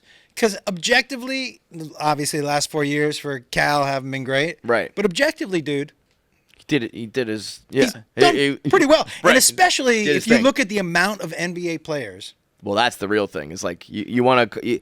I mean, he used to probably recruit by saying, "You want to go to the NBA? Come here, Dude. Yeah, do it for a year, and I will forgot send you to the Booker NBA." went. Yeah, yeah. There's a forgot. lot of fucking names that came through there, because that's really at the end of the day all these guys really want to do. You know? Right. But that's why I don't like college basketball, man. I can't watch it. I think it's boring as fuck. You don't give me time to. I grew up. But you watch the NBA? Or you don't watch the NBA? Nah, either? garbage. Well, yeah, that's the thing. The first Can I tell you something that I never thought would come out of my mouth? women's basketball. I like the style of basketball more. I like it because it looks like basketball. Well, to me. that's the. I think we almost. And I live in Las Vegas, dude. The Aces are. I think we overcorrected in a way. Like basketball, it used to be. I liked it when it was like, go to the hoop, go in the paint. Big men play with their back to the hoop. There was a couple shooters, and then there was like slashers and dunkers. And I like that because, yeah, you're moving the ball around and all that shit. And then came this era of like guys shooting from half court that in the beginning was cool because it was like, holy shit, these guys can hit it from everywhere. And now it's like everybody's doing that. So it's just like dribble across half court and shoot. And it might go in, and the score might be 150 to 149, but there's no like, oh, like that was a sick backdoor cut because you ran this play, and I know that's some old man white shit too. No, dude, it's but the I most do boring think thing to watch. It's not great. It's really, and I know that's why the women are now able to compete on the same way because like shooting is shooting. Caitlin Clark can shoot from the same spot on a 10-foot hoop that Steph Curry can, but like that is just not that great of a product to watch. I will say, and I watched some women's basketball this year for the first time. But the block shots make me laugh because neither the shooter nor the blocker, person blocking the shot, has left the ground. I know. It's a block shot, but nobody left the ground for the layup, and nobody left the ground for the block. All this talk, by the way, all this talk about Caitlin Clark, if you put her in an NBA game, how many points could she score and all that? I would love, there's, of course, you could put me in an NBA game, and if I just cross half court and throw it up and it goes in, it might happen. But I would love to watch Caitlin Clark play Wemby and try to get a shot off or try to get around him. That dude is a fucking It's not alien, fair. Man. When people are like, she wouldn't score a point in the NBA. Yeah. Yeah, well, what's your point, dude? dude? That's not a knock on her. Yeah, what's your point? Yeah. Look, man, my favorite is hearing like people who played high school sports just start to get down. This dude, she fucking, or he's like, yeah. Come on, yeah, dude. Yeah, get the fuck out of here. What are we doing? Yeah. Are you? Give me a goddamn break. Yeah. Do you know what's been happening to me, by the way, recently? I've been getting more shit about my stand-up than I ever have from people. Well, it's because you suck. Not about you're that. washed up. Not about it being not. No, about like your material. Yeah. Like what you're saying. Yeah.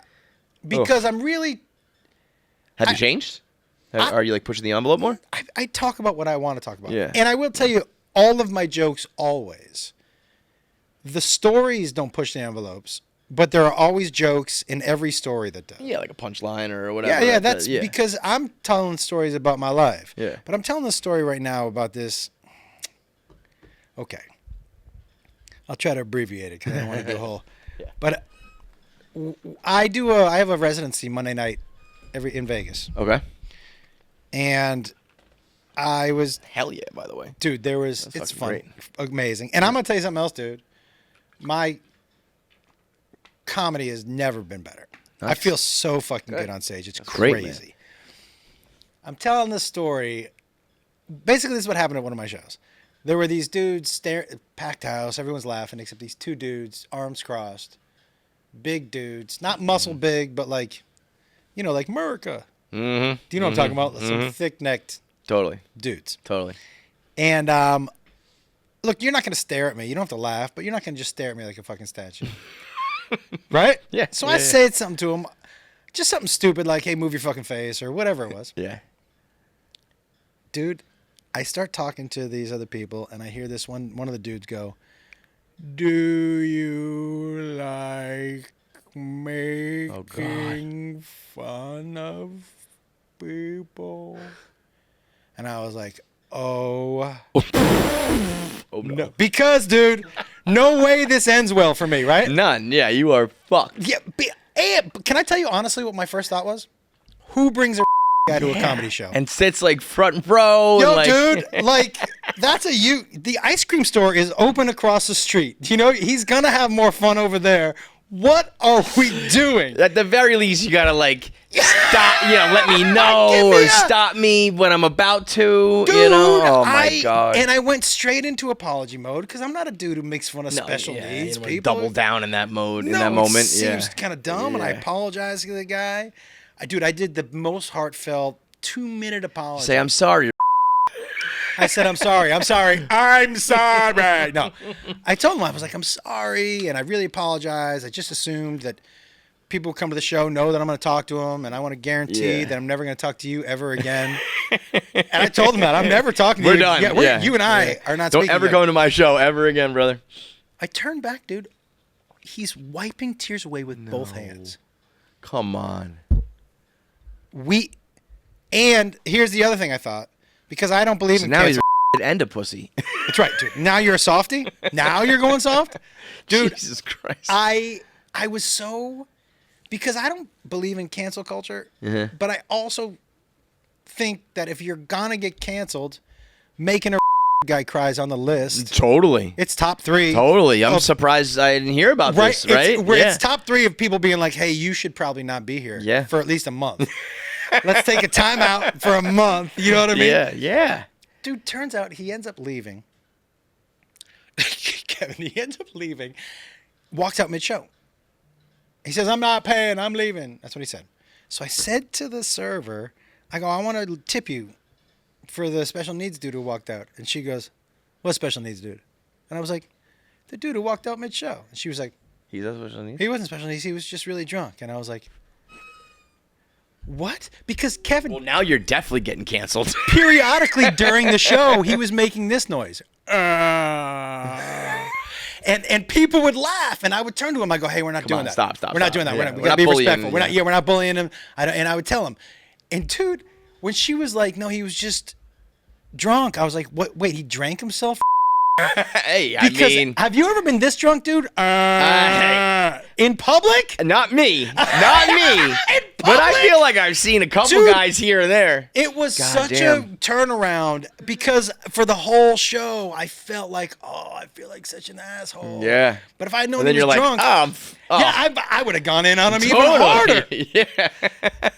But I had people, when I tell that story, I have people come up to me on stage after the show in the meet and greet, and they'll be like, "We like the show. Except for... Can't believe you used the R word." I'm like, what's... The R word is not slang, everybody. And here's what... You know where my line on that is? Because I actually am somebody who's not like, fuck you, I get to say what I want. Yeah. Oh, I've walked the line between what I think is sensible. Just like a regular human being. It's like, If I call you a... I understand what you're saying to me because I'm using it in a negative, right? Yeah. But if I say, hey, this dude who was... This dude's... Yeah. That's not negative. Right. I'm not casting any negative whatevers towards the this intent dude. behind it is not. Yeah. This is what we've lost is intent, right? Yeah. Yep. This is why I love Shane Gillis, dude. His delivery is so genius because it's very mischievous, right? And he smiles or he giggles to let you know these are jokes, everybody. Right. You have to remember that part. We do stand-up comedy. Jokes. These are jokes. Yeah. And sometimes I joke about things that I don't mean or think about or just whatever. to make you totally giggle. You're just performing. Even I think even beyond jokes is like sometimes if somebody tweets at me, writes a comment, whatever, and I start to feel a way about it, I'm like, well, wait a minute, he's just busted my balls back. Yeah. Like just fucking relax. Opinions. And then like when you see it through that lens, it's like, oh well, we're all just fucking around here, So like. I try to relax. tell Jacob. So Jacob, we do that podcast together now, right? Yeah. Is he doing stand up or just the podcast? Yeah, dude. Yeah. He does. So our show runs like this. He does 10 minutes in front of me. I do like an hour. We do a Q&A. We do a little I do a little guitar, and we're done. It's a fucking banger of a show, bro. You are the LeBron James of basketball. Like you did it long enough that your son could come up. And he's good enough to do it professionally. Yeah. And you drafted him to your team. And now you get to go to work with like your boy and best watch time of him, my life. Yeah, dude. watch him learn, watch him get better. You make a little bit of coin. You have some fun. I take 10% of the money I pay him. Absolutely. Absolutely. How long have we known each other? Oh. Like when you were in that office by yourself, how many years ago was that? Is it 8? I mean, when I first interviewed you, we didn't have an office. I just rented a space for you to come talk, I think. Was Chelsea still on? You were I think so. probably doing Chelsea, like the end of over a Chelsea? decade. Yeah. I was going to say 12 years. And I've done a lot of shit, dude, in my career. And I've met a lot of great people and gone to a lot of cool places and been able to experience a lot of cool shit. This time with Jacob, the best time of my fucking life, dude. It's like what most people do in retirement, like spend time with their kids, except you didn't have to retire. You ramped up. You're probably doing more, doing better, making more money, getting to work with him, paving the way for his career. But technically you're like, And happy, dude. Happy. You know what I never realized? Crazy, man. I never realized that I was living, because I'm on the road for 3 or 4 days a week, right? That means I was literally living half of my life alone. Right. And having all these experiences With alone. nobody to share. Yeah. And so this has really, dude, A little making up for lost time, a little bit of a lot of guilt involved sure. in the Totally. Totally. I'm sure I you can't- feel, right? Oh, absolutely, man. I mean, I don't travel as much, but even being a divorced dad, there's a whole other side of guilt in that department. But like, do you miss games ever? no, I mean, I don't miss much. I really, first game I missed was rough. Yeah, that to me, like, I make it like I don't miss much. I really am like, I work a lot, and then I will be here for everything. And even if it's like a really good opportunity or my friends are doing something, I'm like, I go to like practices and shit. Like anytime, especially again, being divorced, it's like when she has her time with the kids, anything that is either I have my time, but anything that might be neutral, like I'm going to, you know what I mean? So if it's a practice, if it's a after school thing, whatever, and I can be there, I'm going. Can I tell you something that as an older gentleman with a little, and anybody listening and you with your kids, I remember Jacob saying to me, you showed up. Mm-hmm. You showed up. And I started to think about my dad, man. My dad was from a generation who didn't express a lot of emotion. Mm-hmm. And when I was a kid, I kind of was like pissed about that. Right. But looking back as a grown up, he showed up at everything. Yeah. That's, It's like 90% of the battle being dude, there. Yeah. showing up Yeah. and being there Totally. and just being present.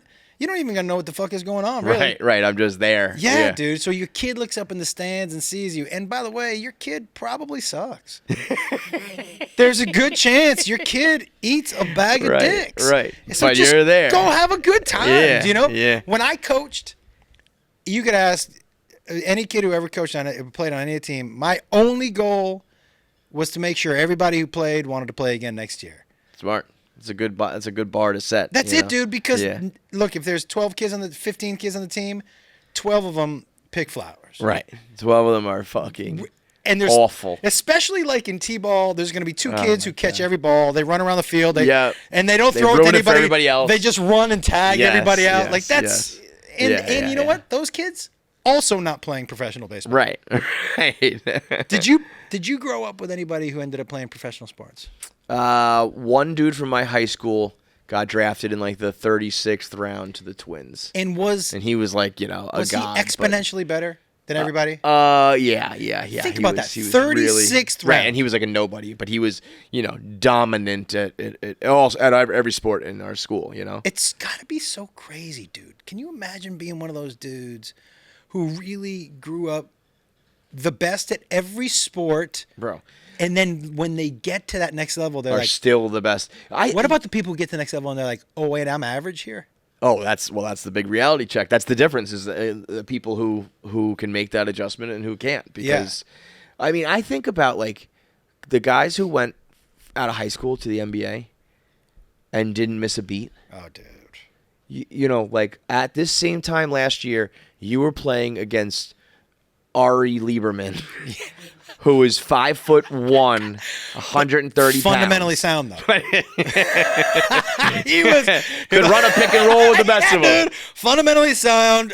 Great set shot from the top of the key. Like no matter how good LeBron was, and every team he played probably had one other guy who was going to like play college ball, but the rest of them were still like That's a sophomore in high school. You're playing against like literal children, and then he would, in a matter of months, he's playing against the best in the world, and like right away put up like 25, 5, and 5. Like, Dude, we faced that is not in that high does not get school. enough credit. That's crazy. But because you're 18, you're playing against men. Yeah.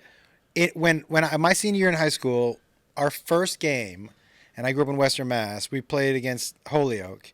And Holyoke had this dude on the team named Mark Wohlers, who pitched for the Braves. He was the one who gave up. Yeah. And in April, when it was cold, he was pumping 93, 94 with those metal bats. Yeah. And the first kid on our team who went up fouled one off, and he walked back to the bench. Oh my shaking God! his hands. Absolutely. Nobody on our team Even made contact the rest of the night. or tried. I think. Right. I think Not worth it. No, Not dude, I'm fucking not worth pumping it. in at 95. No, I'm not playing no. professional baseball. Hell no. Yeah, 93, 94 in high school was like, but I think when I was growing up, 94 even in the pros was a little more rare. Oh yeah. That back then, that was like This if you hit feels- 95, you were gassing it. Right. Now it's like everybody throws 95. I bet Throw you- 95-mile-an-hour sliders now. It's fucking sickening. That is I don't know where so it bananas.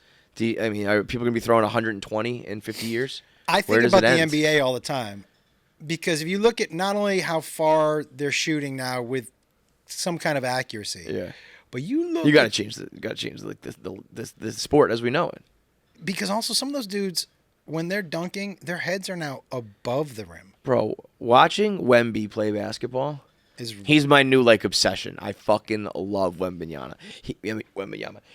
He is like the fact that he can move at all, let alone like gracefully dribble and move, catch alley-oops and dunk and shit. Like he should be like a freak who can't like get out I of know. bed in the morning, I you know? know. He should be a guy who like I can't tie my own shoes. I can't, get through a doorway.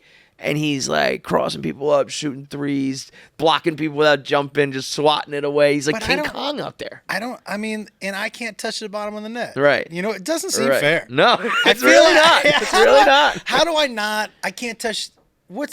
At what age you feel like you had your best hops, and how close to a rim have you ever gotten? I could dunk. No, on, stop it not on, right not now. on 10 foot. Oh, okay. But I'm saying, I think it was like at my peak, it was probably close to like 9. Yeah, I think I'm in the 9. We used to break into. But I used to this- always be able to like at my peak in basketball, I would clap the backboard. What age is your peak? Like 7, like 7 my years last old? year, like high school, Oh, like high school. senior year of high school. Did you play high school basketball? Yeah. Well, I was the captain on the worst basketball team you've ever seen. So that's How where many white dudes? many white guys. We were like 2-18. Yep. We were the worst. Any Jews on your team? Probably. I'm trying to think through the names. Uh-huh. We had a couple like fat Italians. We had everybody was like between like 5'8" and 6 foot. So like my coach once joked. He was like, I remember him saying in the beginning of the season, if this works, I'm gonna write a book called Starting at Guard, because the whole starting lineup was starting at guard, because it was the big men versus the guards was just like a matter of maybe 1 or 2 inches. And also like, did you grow up playing with your back to the basket, or did you grow up dribbling? That was the only difference.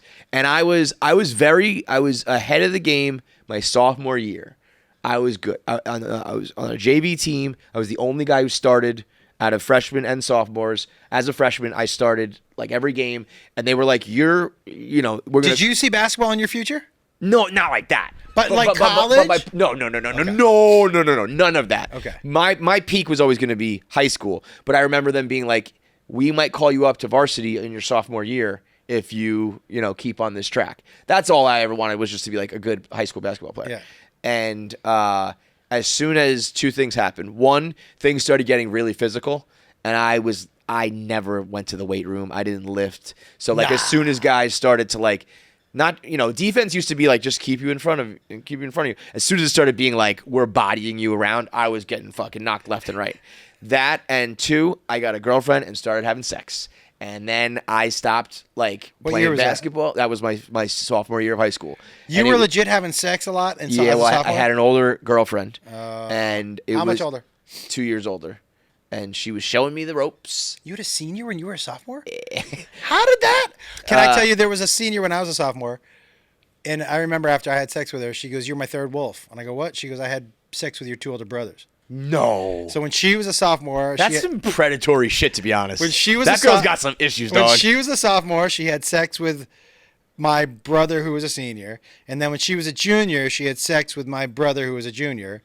And then when she was a senior, she had sex with me as a sophomore. It's like a time machine for her. There's just always someone to fuck at that level. It was like the Applebee's dick sampler. You know what I mean? Did you all the brothers talk about it?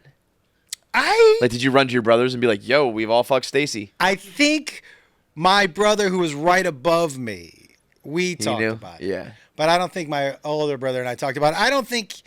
Look, man, at the time, I was just happy to see a vagina. I went from 0 to 100. I had not done anything with any girls minus like a kiss, and then I started dating her, and it was like, in one weekend, I had my first kiss, my first blowjob, my first sex, my first everything, you know? And I'll tell you mine. Your most embarrassing, I have 2 very embarrassing young sex stories. One, I'll give you my 2. One, the first time I went down on a girl, she fell asleep. No. And Kev, drunk or? Not like she was passed kind of out? asleep, like. Yo, you are doing it wrong, okay, bro. So listen. I meet up with my friend who was with another girl, and she was at her dad's apartment. Her dad was out of town, so my buddy was with a girl in one room, and me and this girl Stacy were in the other room. And I walk out, and we're walking home, and my buddy was like, "So how'd it go?" This is how little about sex I knew. I said, "I think I knocked her ass out." And he was like, "That's my boy," right? So we're high-fiving. So I get to school on Monday. Dude, you know I'm strutting it on the way in, right? Fucking strutting it. Put that bitch to sleep. Dude. And one dude comes up to me. You're fucking Ice Cube. Dude. So deep, put her ass to sleep. Dude, when I walked into that school, I had a movie soundtrack in my head. Yeah. Slow motion. Yeah. I knew everybody was just looking at me like, this is the dude who knocks people out. And my buddy goes to me, "How'd it go?" And I said, "I knocked her out." And he goes, "That's not the story she's telling everybody." Okay. Yeah, what sucks about that, there's 2 sides to the story. Yeah. One was delusional. Yeah. And okay. The other one, dude, this was the worst. Funny. So the first time I went down with my hand on a girl, I didn't know that the whole... You went down on a girl with your hand? You mean fingered her? Fingered her, yeah. Okay. So I didn't know the hole was so far back. I know. You think it's like forward. Well, because the dick is here. Yeah. So yeah. I was pushing like maybe it was going to open up. Yeah. Or like it was like a totally. Venus flytrap where you had to touch it a couple times. So I was bumping here. And then when I went down further and I finally hit it, I legit thought I missed it. And I was in the butthole. And I said to her, "Am I in your butthole?" She was like, "What?" And she goes, "No." And I go, "Okay, good. Yeah, am I in your butthole?" I just didn't want to be in her butthole. You know what I mean? Yo. Just in case she didn't want me in her butthole. Yo, that's very fucking funny. Dude, it was I've bad. gone too far. Oh, I thought for sure I have just skimmed over. Well, that is you learn that quickly. Yeah. Just how goddamn close those 2 things are. How old were you when you found out that the pee hole and the vagina hole were 2 different things? 35. Yeah, I was in that area too. I mean that whole thing of like, I mean, it's just crazy to have basically one little bridge of skin separating 2 very different situations, yet also similar holes. Tell me your most embarrassing young person sex situation. You're like, "I've been fucking people good my whole life. I've been laying dick down since I was 14 years old." I did. I think I came out of the gates too hard and was doing some stuff at a young age that I probably shouldn't have been doing. You know? Really? As yeah, a like sophomore, we were. you mean? Yeah, like I mean, she was like I said, she was showing me the ropes. So we were doing a lot of shit that I think about now. At the time, I was like, "This is cool." Like what? And now having like all of it, bro. Everything you see in porn, we were doing. I was young. No. And I think like minus like the new age shit of like choking and like spitting on people. By the But way, all that of the spitting on holes people- and all the things, you're out on the spitting. If you spit on me, I'm punching you in the face. Yeah, well, there's a lot of things that I will do and not get done. Okay. You know what I Yeah, mean? yeah. I'll literally, do whatever you want to you. But to me, Do you think you one can take time a a shit girl on somebody? fucking slapped me in the face and like kind of got my ear and it was like ringing and I was like, don't like that. Like, no were like, thanks. "Is You almost she about just to knocked mug me me?" out. Yeah. Put me to sleep. You wake up, your watch is gone. What the fuck? Would you shit on somebody? No, Me no. neither. I don't think I could. I'd probably pee on somebody though. I would. But I mean, shit, yo, we were just talking about this before. A guy in the NBA had Lana Rhoades, the porn star, on his podcast, Michael Porter Jr., and he was talking about how guys in the NBA have so much access to so much sex that they're all doing weird shit. They're fucking guys. They're having sex with transsexuals. Yeah. And then Lana Rhoades chimed in about some other fetishes, and she mentioned guys wanting to eat poop cookies. See, And this I is- just, like, I don't get the... First of all, why cookies? Why not a nice loaf of bread? Honestly, why not a yeah, banana dude, Why nut? not a thin slice of poop in between some bread that you like? Why? Why? There's already nuts in the poop. All I of could it's so disgusting. That's disgusting. But it's my rock star theory that the reason the rock stars get caught, the reason Mick Jagger fucks David Bowie is because they've seen so much But pussy. that I get, where it's just like, this is sex. This is still just sex. And I Yeah. fucked all the girls in the world, and I'm now interested in what it's like to fuck a man. I don't know. Okay, fine. There's gay guys, there's bisexual guys, and you are so straight, you've now come back around and fuck men. That's fine. If you want to experience, you want to pee and do It's the poop stuff. There's still Yeah. and even, I don't get the poop stuff, but all right, I don't know. There's something you like how it feels. But just eating a cookie, there's nothing inherently sexual about that. You know what I mean? Everybody does weird stuff with bodily fluids to each other in all different holes, all different genders, all of that sex. Just eating something that's filled with shit is not a kink. That's like, you're just fucking warped. Here's what I feel like I've had a good amount of sex in my life. Mm-hmm. Done it a couple times. I can't imagine between the three holes getting tired of all of them. Right. Every now and then you go through a rotation where Right. you're like, I'm doing They this have for a a little phase, while. you Yeah, I know? like this. Yeah, This is what I'm doing yeah. right now. But it's not like, I you know what? I've seen too much vagina. Well, you know what? I described it as my favorite flavor of ice cream. There's a bunch of stuff I will get sick of, but there's this white ice cream I can eat every single day for the rest of my life, and I'll always be happy. And that's like the sex that I do, and I and it doesn't need to change. That's you my know? ribeye steak. Right. It's just I'd like say it's the rib- always yep. gonna be pleasurable to me. You know. I will tell you, like, if I was having sex with somebody and they spit on me, we might fight. But if my mouth was open, we were fighting for sure. When I see the first time I saw porn where some dude spit in this girl's mouth, I was like, what is happening right now? Like, that was the first time Well, that's another generational I thing you gotta worry about too. ever felt old watching Right. porn. I was gonna say, like, that's normal. You know, your son's probably like, and then what happened? Like, who cares? You But know? he's had porn in his pocket. I know. I talked to, this some of the things I'm talking about on stage right now, but I got into a conversation with a kid and I was like, so how old are you when you saw your first porn? And he was like, 11? Yeah. It's not normal. And And, then also his first porn was like a 35-minute gangbang Yeah. HD fucking. My Yeah. first porn was like literally a still picture of boobs. My first porn, listen, if you went, I saw magazines in the woods. Yeah. Dude, or a Girls Gone Wild video or something like that. A I was Howard Stern pre clip. that. Not a I'm fucking. going to tell you something right now. If you walked down the right path and lifted the right rock, You could find porn right now. you were jerking off in the woods. Dude, I have found in this world, you either come from a town where there's a box of porn in the woods or there's not. And so to me, I was like, yeah, man. Like, I can tell you I know the kid and his older brother who showed me where it was. It was a giant box. Hopefully it wasn't wet from the rain. And it was a communal They thing. were dirty But and Oh, moldy. terrible. But then I would say that to certain people or talk about it on the podcast. And if that's not in your world, you're like, what the Kev, fuck are you talking about, dude? I just did- You guys all went to the woods together? And what are you fucking talking about? I It's just like, did what- Wiz Khalifa's podcast, right? Called Hell yeah, that's Stone and awesome. Sexy. And I talked about, I used to look at magazines in the woods. And they were all like, what?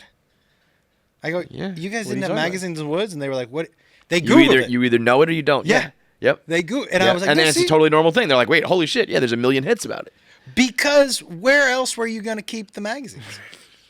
You can't keep it in your house. You No, can't. because also I think back then parents were way more likely to snoop.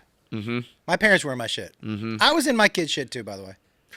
I mean, you're pretty open with your kid. Yes. How like did you have a talk with them being like, porn is weird now, and like this is not what sex is like, and all that? Like, I get worried about them being like thinking that that's regular, and because like I said, I think I was doing some shit too early that I think about now. Like, I don't think I wouldn't be the guy being like, hell yeah, son, like you were doing anal sex too early. Yeah. Like, I think you should have a progression, and so, but I agree also with like I don't know how to have those conversations yet. You know what? I basically told him, what you're into is going to be what you're into.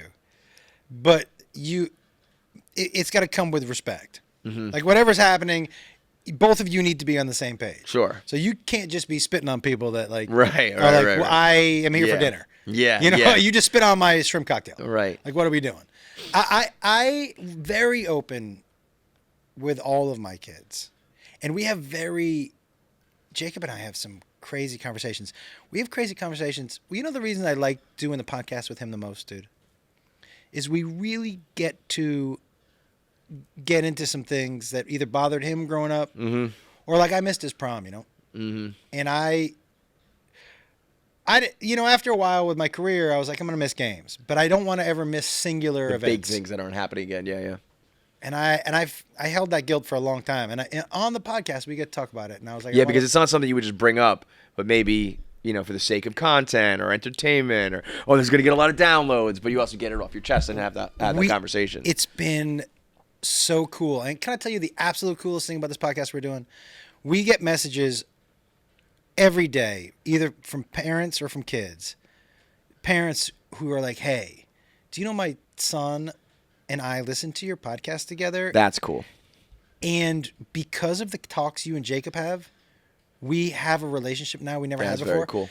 In New Zealand, dude. That's awesome. This guy gave me a hug, dick to dick hug. Do you know when you're serious? That you hug? really meant it. Yeah. When you're tip to tip.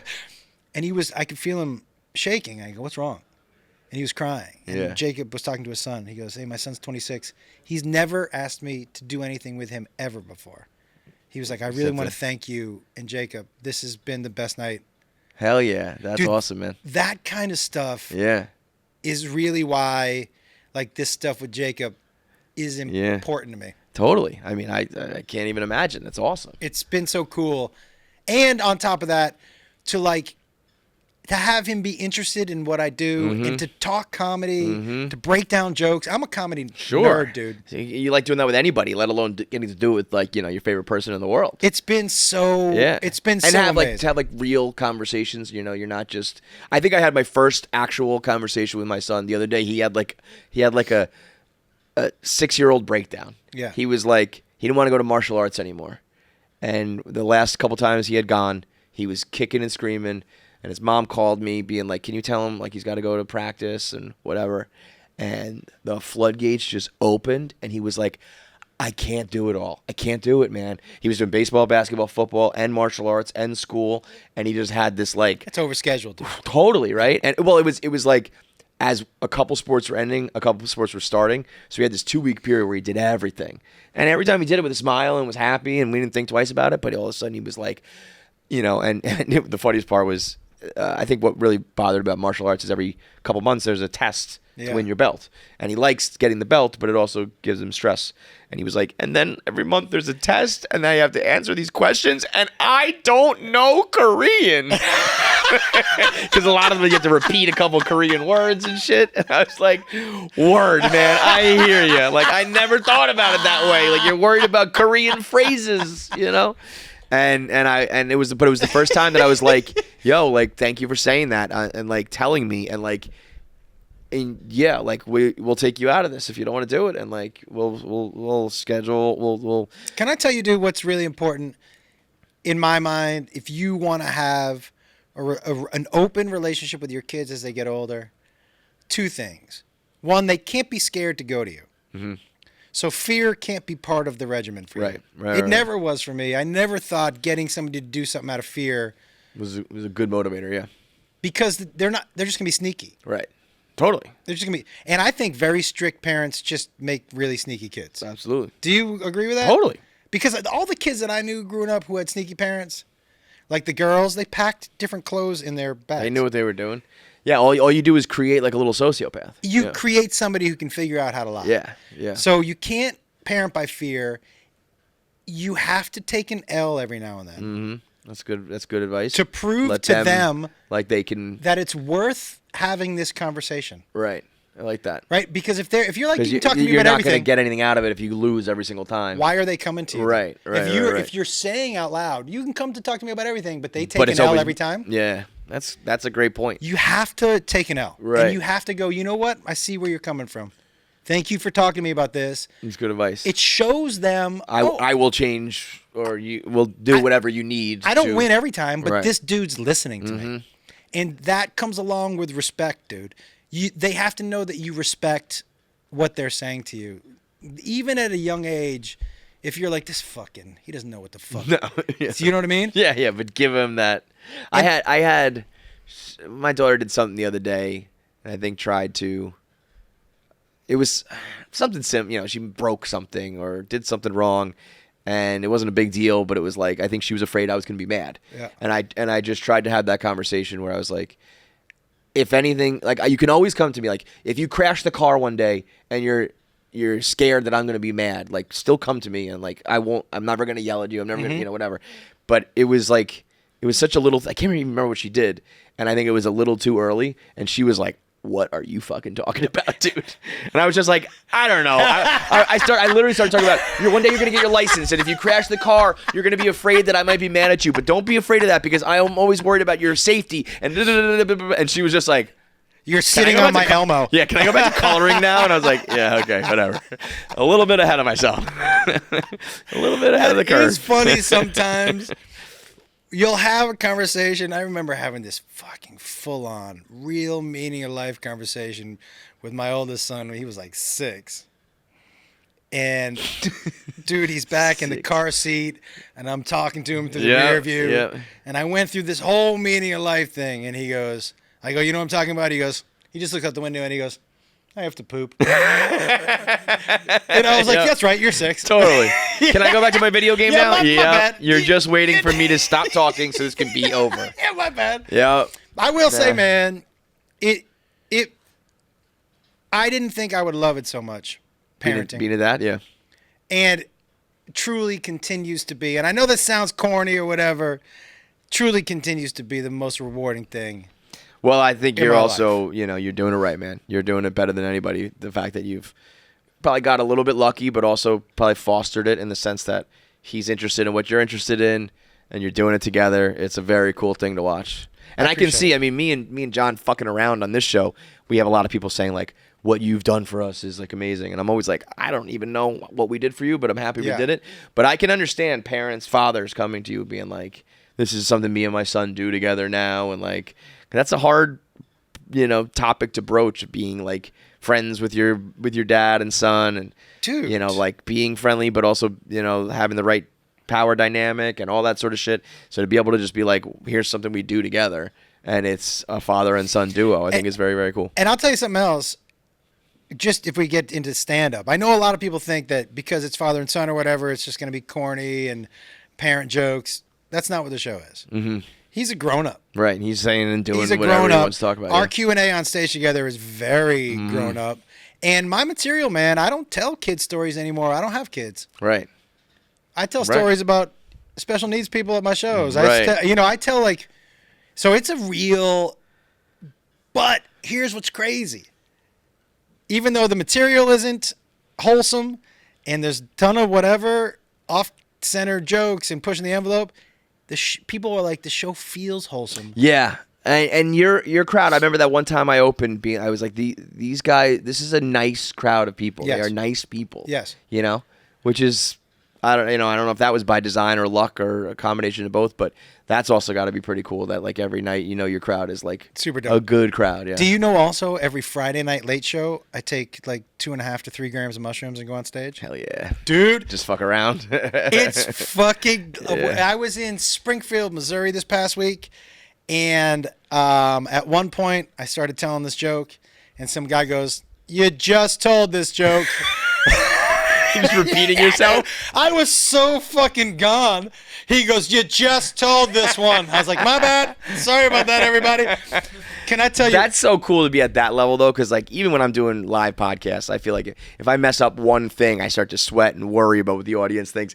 You're at the point where you're just riffing to you might be repeating jokes, you might not. You don't even know and don't care. Now, that's great. The show, and I don't think you've ever heard me talk like this. And we've known each other a minute. The show is so good. Yeah. I've never been better. I when I walk on stage now, I'm like, totally confident in it. Like, I'm gonna fucking wreck this show. That's awesome, man. It's been great. And I do 8 hours of stand up a week. So at your age? Yeah. Good for you, Gramps. But you know what's crazy? Put that in perspective. For comics, you're like, you worked 8 hours this week? I know. Yeah, shit, dude. 8 whole hours? Take a in break. A week? Take a but break. it's like, tell a regular person, go up on stage for 1 hour a night for 8 straight days. I feel more you comfortable would never... on stage than I do off. Yeah, absolutely. You get to the point, like, when I have a microphone in front of me, it's like my, it's my safety net. Dude, when you started, you were still 1 foot in law, right? Accounting, right? Yeah. Dude, that long gone. That little office, man. I was thinking about this when I walked up here today. It's so cool to see how you have not only stuck in it through everything. Long time, yeah. And are you the longest employee? Dave. But yeah, after that, it's me. But like, it's and how you've adjusted and adapted, and dude, to see the guests that you two fucking idiots I know, get on man, your it's shows. Crazy. It's so crazy. I mean, when you were sitting with Wahlberg, I was like, that was nuts, man. I feel like with comedy, we made a lot of inroads and we made a lot of connections and we did it right. So like those are kind of fitting and deserved. And then every now and then we'll catch like a Hemsworth, and I'm like, what the fuck? How handsome in person? Incredible. Incredible. Did you watch? Okay. Incredible. Did you watch his show on Apple? His show? He had like a show where he did like 5 or 6 episodes of like learning new skills. Oh yeah. I think he might have even. That's maybe part of what he was promoting with the movie. But yeah, dude, he was very cool. We watched that whole thing, and I turned to my wife, and I was like, I would let him have sex with me. Yeah, I mean, he's so handsome and so charming. So cool. He was exactly that way in person too. Damn it. Yeah, it was actually funny. The first thing that happened, John opened up what he thought was a bottle of water, but it was sparkling water, and we went to him at a press junket in a hotel. I think we had 10 minutes total with him. So I was like, we got to ask this question, and we're out, and John gives himself like a facial, and we're sitting on those stools, like our knees are almost touching, and he's like, God damn it. We all went in there being like, am I wrinkles? Am I good? Yeah. And then John just facials himself. But it was actually kind of good because I was like, I don't even know how to start this. By the way, and not the first time John's facialed himself. No. For sure. I had a buddy of mine who used to be like, I jerk off and I just leave it on my stomach. I'm like, what? I go, you jerk off on yourself? And he goes, what do you do? I go, like a sock or a towel? Anything else? Yeah. He goes, you just don't put it on your stomach? I'm like, I love nothing better than when somebody, especially on a podcast, admits something they think is casual. Like normal. There was a clip the other day. I hope it was fake, because that's the other thing. You never know with these clips anymore. Yeah. But this guy, it was a black dude and a black woman, and then he was going, every time you shit in your hands. So you got to like wash your hands. It was one of those things or whatever. And she was kind of like, what? No, like, and he goes, you shit into your hands and then you put it into the water, right? Like, right? And they were like, no. And he was like, you put the toilet paper on your hand and you shit into it and then you put that all in the toilet. And thinking it was going to be one of those, like, do you wipe standing up or sitting down where it's 50-50? And the whole room was like, say what now? No, I don't shit into my own hand. First of all, you freak. Standing up and sitting down should not be 50-50. It is. It really is, though. It's crazy. That's a thing I learned. And I remember thinking standing up. 50-50? Yep. I remember thinking standing up is crazy. Yeah. And Pat McAfee said to me, dude, mix in a squat every now and then and you'll realize. He's like, my legs are too big. I can't just lean. And he's like, I have to like stand up, spread my legs and get in there. Why can't he just Skinny's- spread his legs on the Well, toilet? you don't want to go front. Oh yeah. forward. That's By the way, the weird. people who go front, freaks. because there's no way you don't have dirty nuts. Yeah, you're pulling it up into you. Crazy. I remember when my grandfather told me once, he was like, when you get older, you're going to have to hold your nuts in your hand so you don't poop on them. I was like, what? He was like, oh, yeah, shitting on your nuts is a real thing. I'm like, for who? He was like, wait till you get over 60. You'll see. And now, dude, You're I'm getting there? Yeah. Like a grandfather clock swinging, man. I never honestly know. told Beth, I'm like, I'm going to see if I can't, like, You can try. well, no, You're if gonna I try to can, hit it? I want like a little nut cup for the inside of the toilet so I can put my Put 'em there. Yeah, like when you clean your golf ball. Do you know what I'm saying? So like maybe there's like a little lavender mist, and while you're shitting, your nuts get a little wash. Dude, tell me that's not a terrible idea. It's I've heard worse. I've heard worse. Yeah, I appreciate it, dude. Well, I hope we can do this. We've been doing this for a long time, and I hope we're still doing it when you're holding your nuts and putting it in your lavender mist holder. Buddy, I'm so happy for you. I really am, and I will send you my first prototype. I'll be your first investor. Are your nuts wiggling out of your underwear yet? How old are you? 39. I do have long nuts. I do on like you have your long days and your short days. My long days we're swinging, but I don't think they're coming out of my boxers, like out of your briefs. Well, not yet. Wow, that's pretty low. Yeah, dude. I got a ways to go, I guess. Still a lot to learn in this game. You've always been a mentor to me, Josh. You've always, told me what's coming, and now. Yeah, good luck, man. Good luck. I appreciate you having me on, my man. You are the best. Thanks, dude. Thank you. Appreciate it.